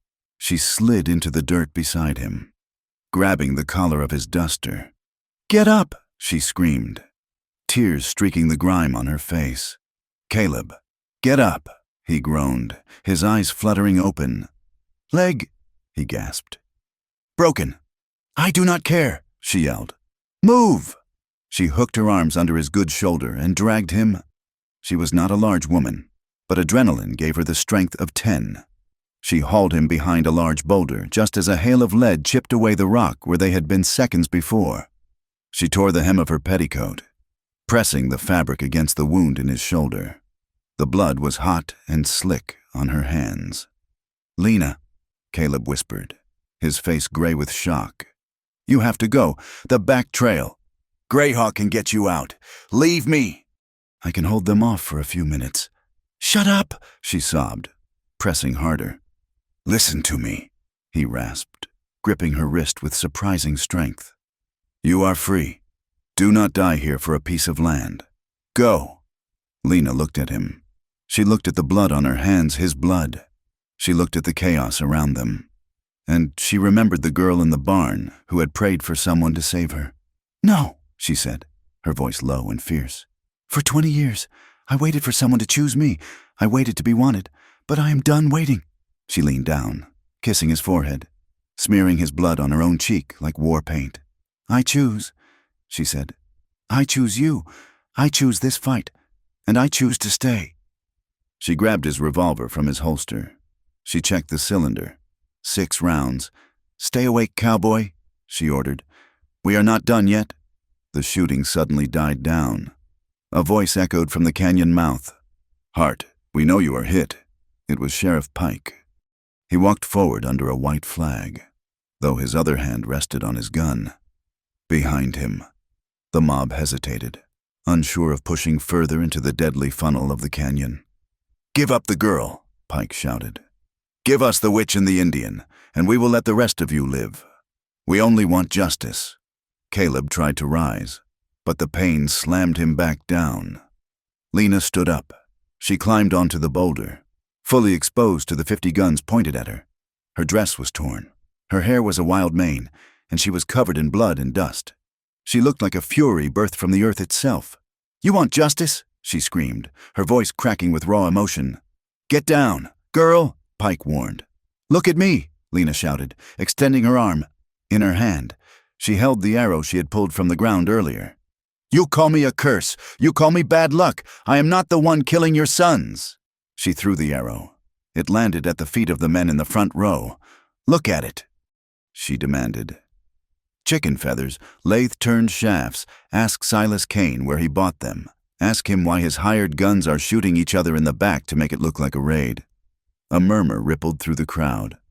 Tom Miller, the rancher who had shunned Caleb earlier, stepped forward and picked up the arrow. He examined it. He looked at the sheriff, then at Silas Kane, who was standing near the Gatling gun wagon. "This is store-bought," Miller said loudly. "She lies," Kane shouted, his composure cracking. "She is trying to bewitch you. Shoot her." "I found one of your men," Lena continued, her voice ringing out. "He died with a bullet in his gut. He told me the truth before he passed. There was no raid. There was only a setup. Kane wants the land for the railroad, and he is using you, all of you, to do his dirty work so he does not have to pay for it." "Shut her mouth," Kane screamed at the sheriff. "Dalton, kill her." Pike drew his gun, aiming at Lena. But the crowd was wavering. They were simple men, hard men, but they despised a liar more than they hated a savage. "Hold on, Dalton," Miller said, stepping in front of the sheriff. "Let the girl speak. She is a whore," Pike yelled, his finger tightening on the trigger. Lena did not flinch. She stared down the barrel of the gun. "I may be unwanted," she said, her voice dropping to a deadly calm that carried on the wind. "But I am not a murderer, and I am not a thief. Can you say the same?" "Sheriff," Silas Kane saw his empire crumbling. He saw the doubt in the eyes of the men he needed. He realized that words had failed. He snatched a rifle from the mercenary beside him. "I will do it myself." He raised the rifle, aiming not at the sheriff, but straight at Lena's heart. The crack of a gunshot split the air. Lena flinched, waiting for the impact, but it was Silas Kane who fell, high on the canyon rim. Greyhawk lowered his smoking rifle. He had been watching. He had been waiting. The shot was perfect, catching Kane in the shoulder and spinning him around before he hit the ground. Chaos erupted. Sheriff Pike, realizing he was cornered, turned his gun on Tom Miller, but Miller was faster. The old rancher drew and fired point blank. Pike crumpled, clutching his chest, his badge falling into the dust. The mercenaries, seeing their paymaster down and the tide turning, tried to flee, but the ranchers, the men of Dust Creek, were angry. They had been played for fools. They turned their guns on the hired killers. It was a short, brutal melee. The mercenaries threw down their weapons, surrendering to the angry mob. Silas Kane, bleeding heavily, tried to crawl toward the wagon. Greyhawk descended the cliff face like a mountain goat, landing in front of the railroad man. He did not kill him. He simply placed a moccasined foot on Kane's chest and pressed down. "You wanted the land," Greyhawk said. "Now taste it." As quickly as the violence had exploded, it ended. The silence that followed was heavy, broken only by the groans of the wounded. And then, a drop of water hit Lena's cheek. Then another. The sky, which had been gray with smoke, opened up. A torrential downpour swept across the plains, a sudden summer deluge. The rain washed the dust from the air and the blood from the rocks. It hissed on the hot barrel of the Gatling gun. Lena slid down from the boulder. She fell to her knees beside Caleb. He was pale, his breathing shallow. The rain plastered his hair to his forehead. "Caleb," she whispered, cupping his face. His eyes opened slowly. They were hazy, but they found her. "Did we win?" he rasped. "We won," Lena sobbed, laughing through her tears. "The sheriff is dead. Kane is captured. They know the truth." "Good," Caleb murmured. You make a hell of a speech. His eyes rolled back, and he went limp in her arms. "No!" Lena screamed, shaking him. "No," you do not leave me. Do not you dare leave me." She pulled him into her lap, rocking him back and forth as the rain poured down, soaking them both to the bone. She held him with a possessiveness that defied death itself. Greyhawk appeared beside her. He knelt, checking Caleb's pulse. "He is alive," the warrior said. "The bullet passed through, but he has lost a lot of blood. We must get him to the house. The doctor must come." Tom Miller walked up, his hat in his hand. He looked at Lena holding Caleb, at the fierce love etched on her face. He looked at the dead sheriff and the ruin of the battle. "I will ride for Dr. Miller," the rancher said, his voice thick with shame. "My wagon is fast." "Go," Lena commanded, looking up at him with eyes that were ancient and terrifying. "And tell the town that if he dies, I will burn this valley to the ground." "He will not die, ma'am," Miller said respectfully. "Not if I can help it." The ranchers moved forward to help carry Caleb. They constructed a makeshift litter. Lena did not let go of his hand. She walked beside him as they carried him out of the canyon, past the wreckage of the lies that had almost destroyed them. The rain kept falling, washing away the tracks of the battle, washing away the label of unwanted. Lena Crow walked with her head up. She was covered in mud and blood, but she was no longer the girl who hid in the shadows. She was the woman who had stood against a mob and won. She was the heart of the Hart Ranch, and she was bringing her cowboy home. The rain that had washed the blood from the canyon rocks had settled into a steady, rhythmic drumming against the roof of the small stone shelter. It was a sound of cleansing, a lullaby for a valley that had screamed itself hoarse. Inside, the air smelled of wet sage, wood smoke, and the sharp, pungent aroma of crushed yarrow and echinacea. A single oil lamp cast a low, golden circle of light against the rough-hewn walls, holding back the shadows that had threatened to swallow them whole just hours before. Caleb Hart lay on a pallet of furs and blankets. He was pale, the ruddy tan of his skin washed out by shock and blood loss, leaving his face looking like chiseled marble. His breathing was shallow but steady, the rise and fall of his chest the only clock Lena Crow cared to read. Greyhawk stood by the small hearth, grinding dried leaves into a paste with a stone mortar. He worked with the silent efficiency of a man who had stitched up more wounds than he had mended fences. "The bullet passed clean through," Greyhawk said, his voice a low rumble that barely disturbed the quiet. "It missed the bone and the artery. He is lucky, or perhaps he is too stubborn to die." "He is not lucky," Lena whispered. She was kneeling beside the pallet, a basin of warm water at her side. "He is foolish. He jumped in front of a child." "That is why he is a leader," Greyhawk replied. He brought the stone bowl over. "Put this on the wound. It will draw out the heat and stop the infection. Then bind it tight." Lena nodded.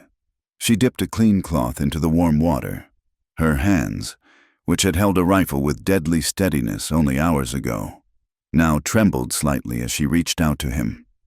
She unbuttoned the remains of his blood-soaked shirt, peeling the fabric away from his skin. She winced at the sight of the angry, jagged hole in his shoulder, but she did not look away. She washed the dried blood from his chest, her touch feather-light, as she cleaned him. She traced the map of his history, the old white scar from a saber slash on his ribs, the burn mark on his forearm from a branding iron accident years ago. He was a landscape of survival, just like the land outside. Caleb stirred under her touch.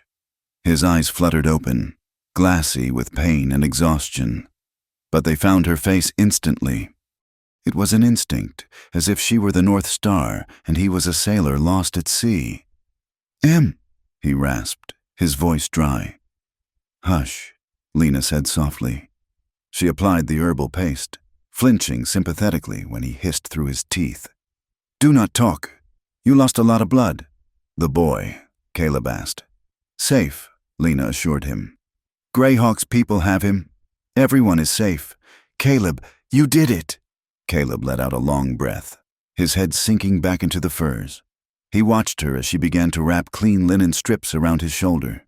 His gaze was heavy, filled with a vulnerability that he showed to no one else. "I thought I lost you," he murmured. "When the Gatling gun started, I could not see you." "I am not so easy to lose," Lena said. She finished the bandage and tied it off. Then she leaned over him, brushing the damp hair back from his forehead. She looked at his chest, rising and falling, and felt a wave of emotion so powerful it nearly doubled her over. It was not just relief. It was a fierce, territorial claim. "You listen to me, Caleb Hart," she whispered, her lips brushing his ear. "You bought me out of that saloon to save me from hell. I will not let hell take you back. You hear me? You are mine now." Caleb managed a weak, crooked smile. He reached up with his good hand, his fingers calloused and rough, and cupped her cheek. "I reckon," he whispered. "That is the best deal I ever made." He closed his eyes, his breathing deepening into true sleep. Lena did not move. She sat beside him through the long night, holding his hand, listening to the rain wash the world clean. By the time the sun crested the eastern ridges the next morning, the world had changed. The storm had passed, leaving the sky a piercing, innocent blue, and the air scrubbed clean of dust. Lena emerged from the shelter to find the ranch yard transformed. The barn was still a smoldering ruin, black skeletons of timber jutting against the sky. But the atmosphere was no longer one of war. It was one of penance. A wagon rolled into the yard, driven by Tom Miller. Behind him came 2 other buckboards, loaded with sacks of flour, crates of medical supplies, and fresh lumber. These were the men who, 24 hours ago, had been ready to hang Caleb and burn Lena for a witch. Now, they climbed down from their wagons, hats in their hands, looking at the ground, at the sky anywhere but at Lena's eyes. Tom Miller approached the porch where Lena stood. He looked older today, the lines in his face etched deep by shame.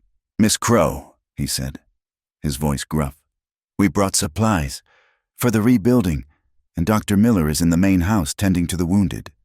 We do not need your charity." "Mr. Miller," Lena said coldly.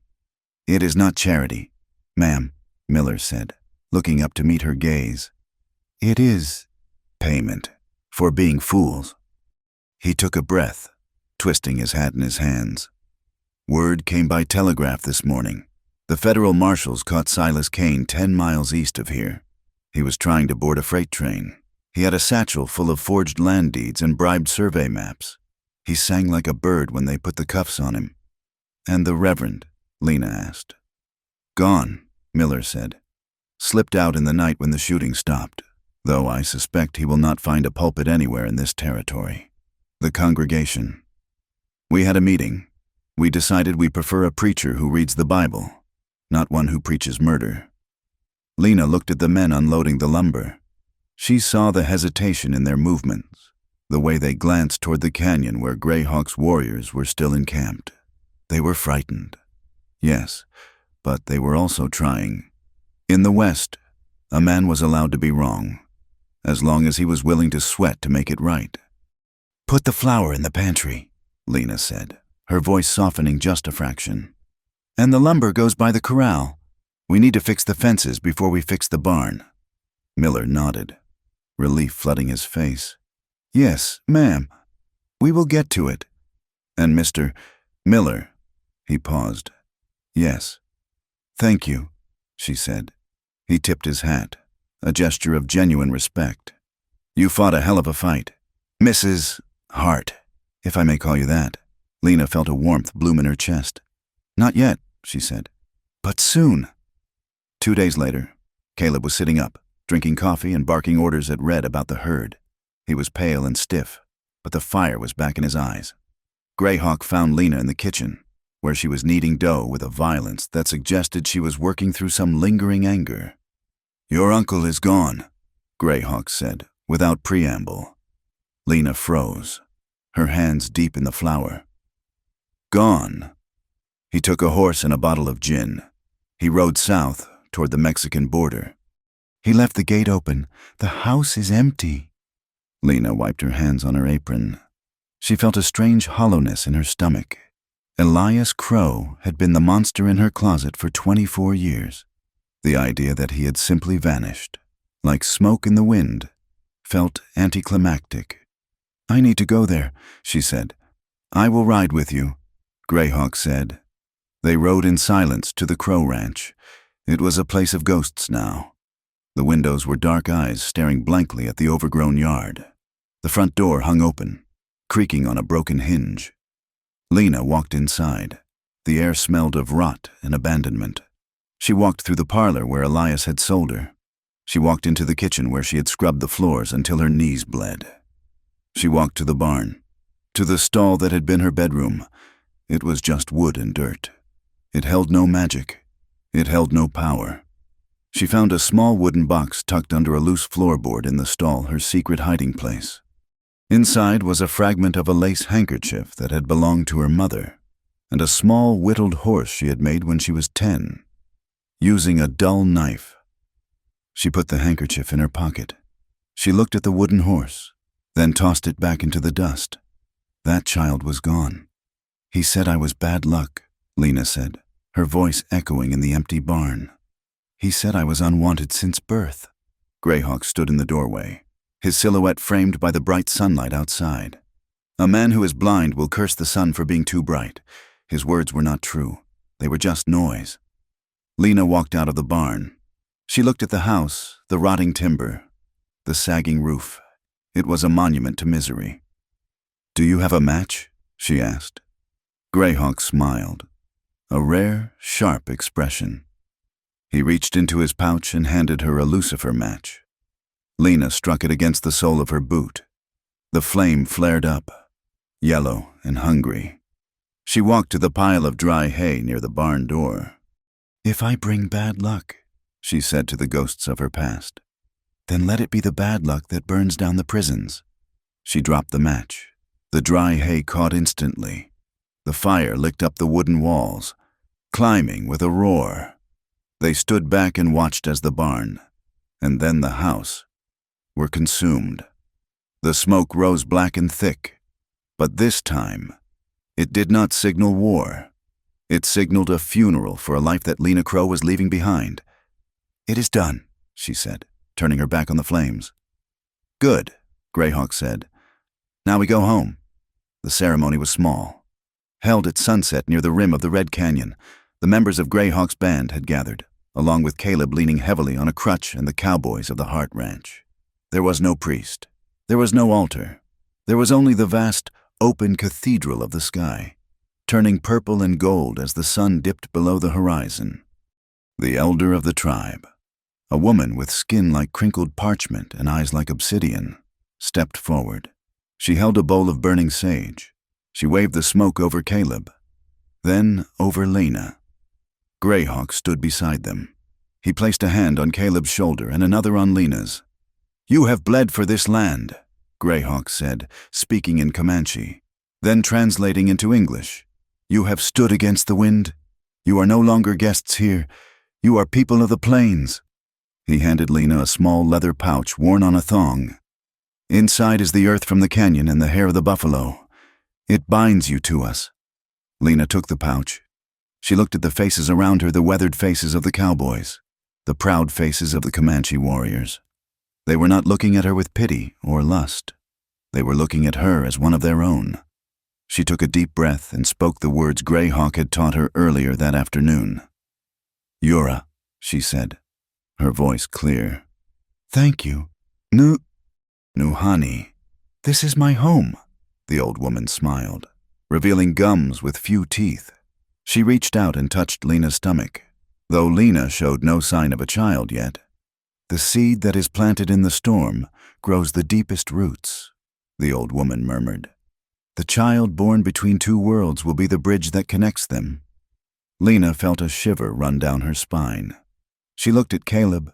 He was watching her with an intensity that made her knees weak. He knew, somehow.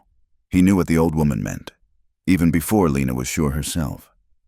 That night, the celebration continued in the bunkhouse with fiddle music and roasted beef, but Caleb and Lena slipped away. Caleb led her not to the main house, but to a small cabin set a quarter of a mile away, near a grove of cottonwood trees. He had been building it in secret for months, working on it in the evenings when he claimed he was checking the fences. He pushed the door open. The interior was simple: a stone fireplace, a sturdy table, and a bed frame made of polished pine, piled high with quilts. The air smelled of fresh sawdust and beeswax. "I built it for the foreman," Caleb lied, closing the door behind them and dropping the latch. "But I think the foreman can stay in the bunkhouse." He leaned his crutch against the wall and turned to her. The firelight from the hearth cast dancing shadows across the room, softening the lines of pain on his face. "Lena," he said. She went to him.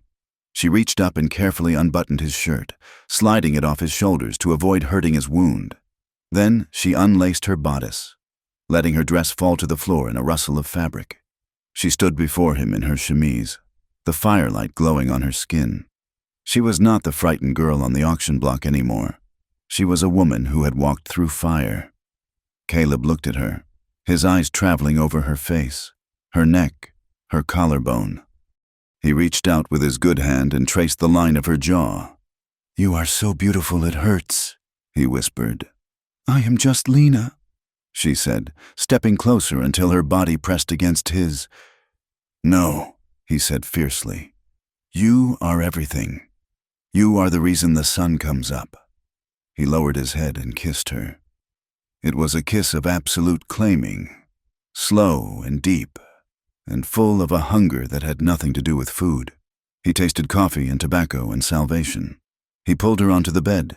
He moved carefully, mindful of his injury, but the restriction only made the moment more intense. There was no rushing. Every touch was deliberate. Every caress was a prayer. Lena ran her hands over his back, feeling the muscles bunch under her palms. She kissed the scars on his chest. She kissed the bandage on his shoulder.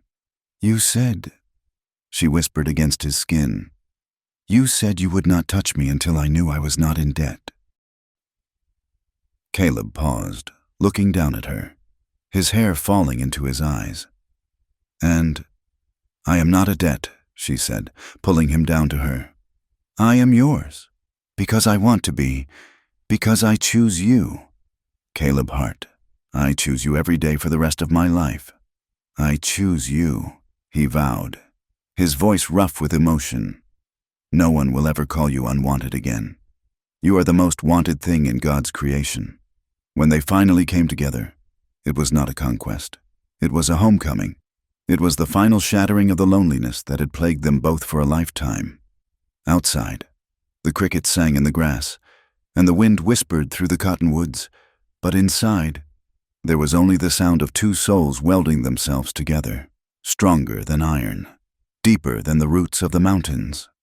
The weeks turned into months, and the autumn gold settled over Dust Creek. The town was rebuilding, but it was different now. The federal investigation into Silas Kane had exposed a web of corruption that reached all the way to Denver. The railroad would still come. Progress could not be stopped, but the route had been changed. The tracks would loop south, avoiding the Hart Ranch and the Comanche hunting grounds entirely. New faces began to appear at the ranch gate. Young men and a few women are looking for work. They came because they had heard the stories. They heard that at the Hart Ranch, a man was judged by his hands, not his past. They heard that the owner had stood up to the railroad barons and won. Lena stood on the porch of the main house, watching the activity in the yard. She held a ledger in her hands, but she wasn't reading it. She was watching Caleb teaching a young boy, the one he had saved during the battle, how to throw a lasso. Caleb laughed, a deep, rich sound that carried across the yard. He looked up and saw her watching. He waved, his smile bright and unburdened. Lena placed a hand on her stomach. The sickness had started a week ago, subtle but unmistakable. She thought about family. For 20 years, she had thought family meant the people who shared your blood and your misery. She thought it meant Elias Crow and a legacy of suicide and sorrow. She looked at Greyhawk, who was sitting on the fence rail, whittling a piece of cedar. She looked at Red, who was arguing good-naturedly with the cook. She looked at Caleb. She realized that family was not an accident of birth. It was a choice. It was a fortress you built, stone by stone, out of loyalty and love. Mrs. Hart. It was Tom Miller's daughter, a girl of 16 who had ridden over to ask for advice on breaking a colt. "Yes, Sarah," Lena asked, turning. "My PA says. He says you might need help with the books come winter. He says you might have other things to tend to." The girl looked at Lena's stomach and blushed. Lena smiled. It was a genuine smile, one that reached her eyes and stayed there. "Your PA might be right, Sarah," Lena said. "I think I am going to be very busy." She looked back out at the horizon. The sun was setting, painting the sky in shades of violet and rose. The prairie stretched out forever, wild and free and beautiful. She was Lena Hart. She was the wife of the wealthy cowboy. She was the sister of the Comanche warrior. And she was the mother of the future. The unwanted girl was gone. In her place stood a queen of the West, and her reign was just beginning. 5 years had passed since the rain washed the blood from the Red Canyon, and the seasons had done their work on the Hart Ranch. The wind still swept down from the high mesas, carrying the scent of sage and dust. But it no longer howled through a valley of fear. It blew across a land that had healed. The Hart Ranch had transformed. It was no longer just a cattle operation. It was a living, breathing testament to a new kind of order in the West. Where once there had been barbed wire and guarded perimeters, now there was a bustling intersection of commerce and culture. The railroad had come, inevitably, as progress always does. But the iron tracks did not slice through the heart of Caleb Hart's land. They curved in a wide, respectful arc 5 miles to the south, a detour that had cost the company $50,000, a price they paid silently rather than face the man and the woman who held the deed to the valley. In the main yard, the activity was deafening and joyous. A corral had been expanded to hold the mustangs that Greyhawk's people brought down from the high country. Next to the blacksmith's forge, a trading post had been built where Comanche women sold tanned hides and beadwork to the travelers passing through to California. Cowboys and Comanche warriors worked side by side. It was a sight that still made travelers stop their wagons and stare in disbelief. Men who had been taught to kill one another on sight were now sharing tobacco and roping techniques. They split the profits from the herds, a radical idea that Caleb had instituted. Everyone who rode for the brand, whether they wore a Stetson or feathers, had a stake in the harvest. At the center of this spinning world sat Lena Hart. She was in the office of the main house, the room that had once been a chaotic mess of papers. Now, it was a model of efficiency. Lena sat behind a large oak desk, wearing a dress of deep crimson wool that was practical but undeniably elegant. Her hair was pinned up, revealing a face that had lost the gaunt shadows of her youth. The sun had darkened her skin, and the wind had etched tiny lines of laughter around her eyes. But she was beautiful in a way that commanded rather than begged for attention. Standing before her was a cattle buyer from Chicago, a man with a silk vest and a condescending smile. "Mrs. Hart," the buyer said, tapping his hat. 3 cents a pound is the standard rate this season. The market in the East is soft. You cannot expect more." Lena did not blink. She did not look down at her hands. She held his gaze with a brown-eyed intensity that made the man shift his weight. "The market in the East is soft because the winter was harsh in Montana," Lena said, her voice steady and clear. "Supply is down 30%. I read the newspapers. Mr. Henderson. I know that the Army contracts are paying 5 cents a pound for prime beef, and our beef is prime." The buyer cleared his throat. "Well, I suppose there is some room for negotiation." 5 cents, Lena said, closing the ledger with a definitive thump. "And you pay for the transport to the railhead. Take it, or I'll sell it to the Army tomorrow." The buyer looked at her. Then he looked out the window where Caleb Hart was breaking a horse. He looked back at Lena. He realized, perhaps for the first time, that the woman in the crimson dress was more formidable than the man with the gun. 5 cents, the buyer sighed, extending his hand. Lena shook it. Her grip was firm, her palm calloused. It was the hand of a woman who worked, not a woman who was kept. As the buyer left, a shadow fell across the doorway. It was Sarah Miller, the daughter of the neighbor who had once shunned them. Sarah was 20 now, Engaged to be married, but she looked troubled. "Lena," Sarah asked softly. "Come in, Sarah," Lena said, softening instantly. "My father, he is trying to arrange a match with the banker's son in Tuscan," Sarah said, twisting her handkerchief. "He says it is a good business move, but I do not love him. Lena, I feel like I am just a piece of land being traded." Lena stood up and walked around the desk. She took the young woman's hands. "You are not land, Sarah," Lena said fiercely. "And you are not a business move. You tell your father that a marriage built on a ledger is a prison, and if he does not listen, you tell him to come talk to me. You would do that." "I would do more than that," Lena said. "No woman in this valley gets sold. Not anymore. Not while I draw breath." Sarah squeezed her hands, tears in her eyes. "They call you the Iron Lady of the Valley, you know, but you are not iron. You are warm. Iron gets warm when you put it in the fire," Lena said with a smile. "Go on now. Stand your ground." As Sarah left, a blur of motion shot past her legs and exploded into the room. "Mama Nana!" It was a boy of 4 years, with hair as black as a raven's wing and eyes that held the gray storm of his father. He was barefoot, wearing buckskin trousers and a miniature cowboy vest. "Gabriel," Lena laughed, scooping him up. He was heavy, solid, and smelling of grass and horse sweat. "Uncle Greyhawk says the eagle is back," the boy shouted, switching effortlessly between English and Comanche. "Puhi." "He saw it near the canyon."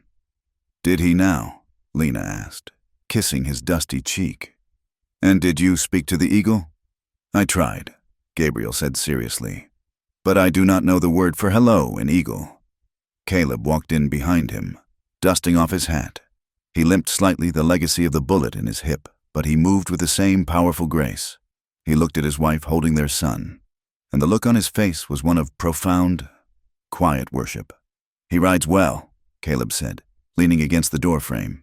"He has your balance, and Greyhawk's patience, which is good because he has my stubbornness." "God help us all," Lena joked. They walked out onto the porch together, the boy squirming down to run toward the barn where Greyhawk was waiting with a small willow bow. Greyhawk had aged like the mountains. He looked timeless, though silver now streaked his long braids. He knelt in the dust, showing the boy how to notch an arrow. It was a tableau of the future Lena had fought for, a child of the West, learning from the warrior, the cowboy, and the survivor, inheriting not the hatred of his ancestors, but their strengths. In the town of Dust Creek, the sun was beginning to lower, casting long shadows across Main Street.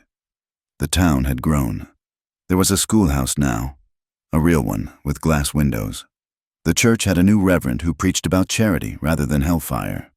In the Rising Sun Saloon, which was now a respectable establishment that served meals as well as whiskey, the old-timers still gathered to tell stories. A young traveler, fresh from the east, sat at the bar. "I saw the ranch north of here," the traveler said. "The Hart place. The train tracks bend right around it." "Why is that? Did the owner bribe the surveyor?" The bartender, a man with a bald head and a kindly face, laughed as he wiped a glass. "Bribe," the bartender chuckled. "Son, Caleb Hart did not bribe anyone. He bought that detour with blood." "Is he that dangerous?" the traveler asked. "It was not just him." An old cowboy at a table spoke up. "It was the woman, Mrs. Hart. The lady in the crimson dress. That is her. They say she was unwanted since birth," the cowboy said, his voice dropping to a conspiratorial whisper. "They say her own uncle sold her to a brothel right here in this town. Put her on a stage to be auctioned off like a heifer." "No," the traveler gasped. "True as the gospel," the bartender confirmed. "And Hart, he was the richest man in the territory, but he was lonely as a coyote.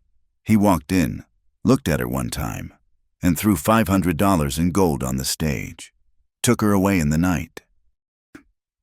"Some say she bewitched him," the cowboy said, lighting a pipe. "But I was there at the canyon fight. I saw her stand on a rock with 50 guns pointed at her and tell the sheriff to go to hell. That was not witchcraft. Son, that was grit. Pure grit, they say." the bartender added softly. That as long as they hold that land, the West will never truly be tamed. It will just learn some manners. The traveler looked out the window toward the north, where the purple peaks of the mountains touched the sky. He felt a shiver of awe. It was not often one got to live in the shadow of a legend. Back at the ranch, the work of the day was winding down. The dinner bell had rung, calling the hands to the bunkhouse. The air cooled rapidly, the scent of wood smoke drifting from the chimneys. Lena and Caleb walked up the rise behind the main house, a small hill that overlooked the entire valley. It was their ritual. They stood side by side, watching the sunset paint the prairie in impossible shades of orange, violet, and bruised indigo. Far off, the lights of the Comanche encampment flickered like fireflies.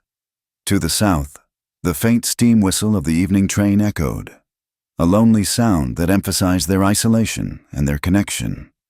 The wind whipped Lena's skirt around her legs. She took a deep breath, inhaling the mixture of dry grass, cattle, and the dampness of the coming night. It was a harsh land. It demanded everything you had, but it gave back a freedom that could not be bought. Caleb moved behind her, wrapping his arms around her waist. He rested his chin on her shoulder. His body was warm and solid, the anchor that held her to the earth. "The boy is happy," Caleb murmured. "He is," Lena agreed. "He thinks the world is a playground." "It is," Caleb said. "For him, because you made it safe." He tightened his arms slightly. "I was thinking today about that night in the saloon, about how angry you were when we rode away." Lena smiled, leaning back against him.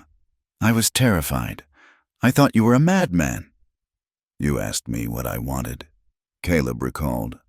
"You asked if I wanted to own you. And you said you wanted me to choose." Caleb turned her around so he could look into her face, the twilight reflected in his gray eyes, softening them. "5 years. Lena," he said. "Do you still feel it, that old shadow? Do you still feel like the unwanted girl in the barn?" Lena looked at him. She looked past him to the valley below the thriving ranch, the smoke from the chimney where her son was sleeping, the land that bore her name on the deed. She thought of the scars on her soul. They were still there, faint white lines of memory. But they no longer hurt. They were just maps of where she had been, not definitions of who she was. She smiled, and it was the smile of a woman who had conquered her own ghosts.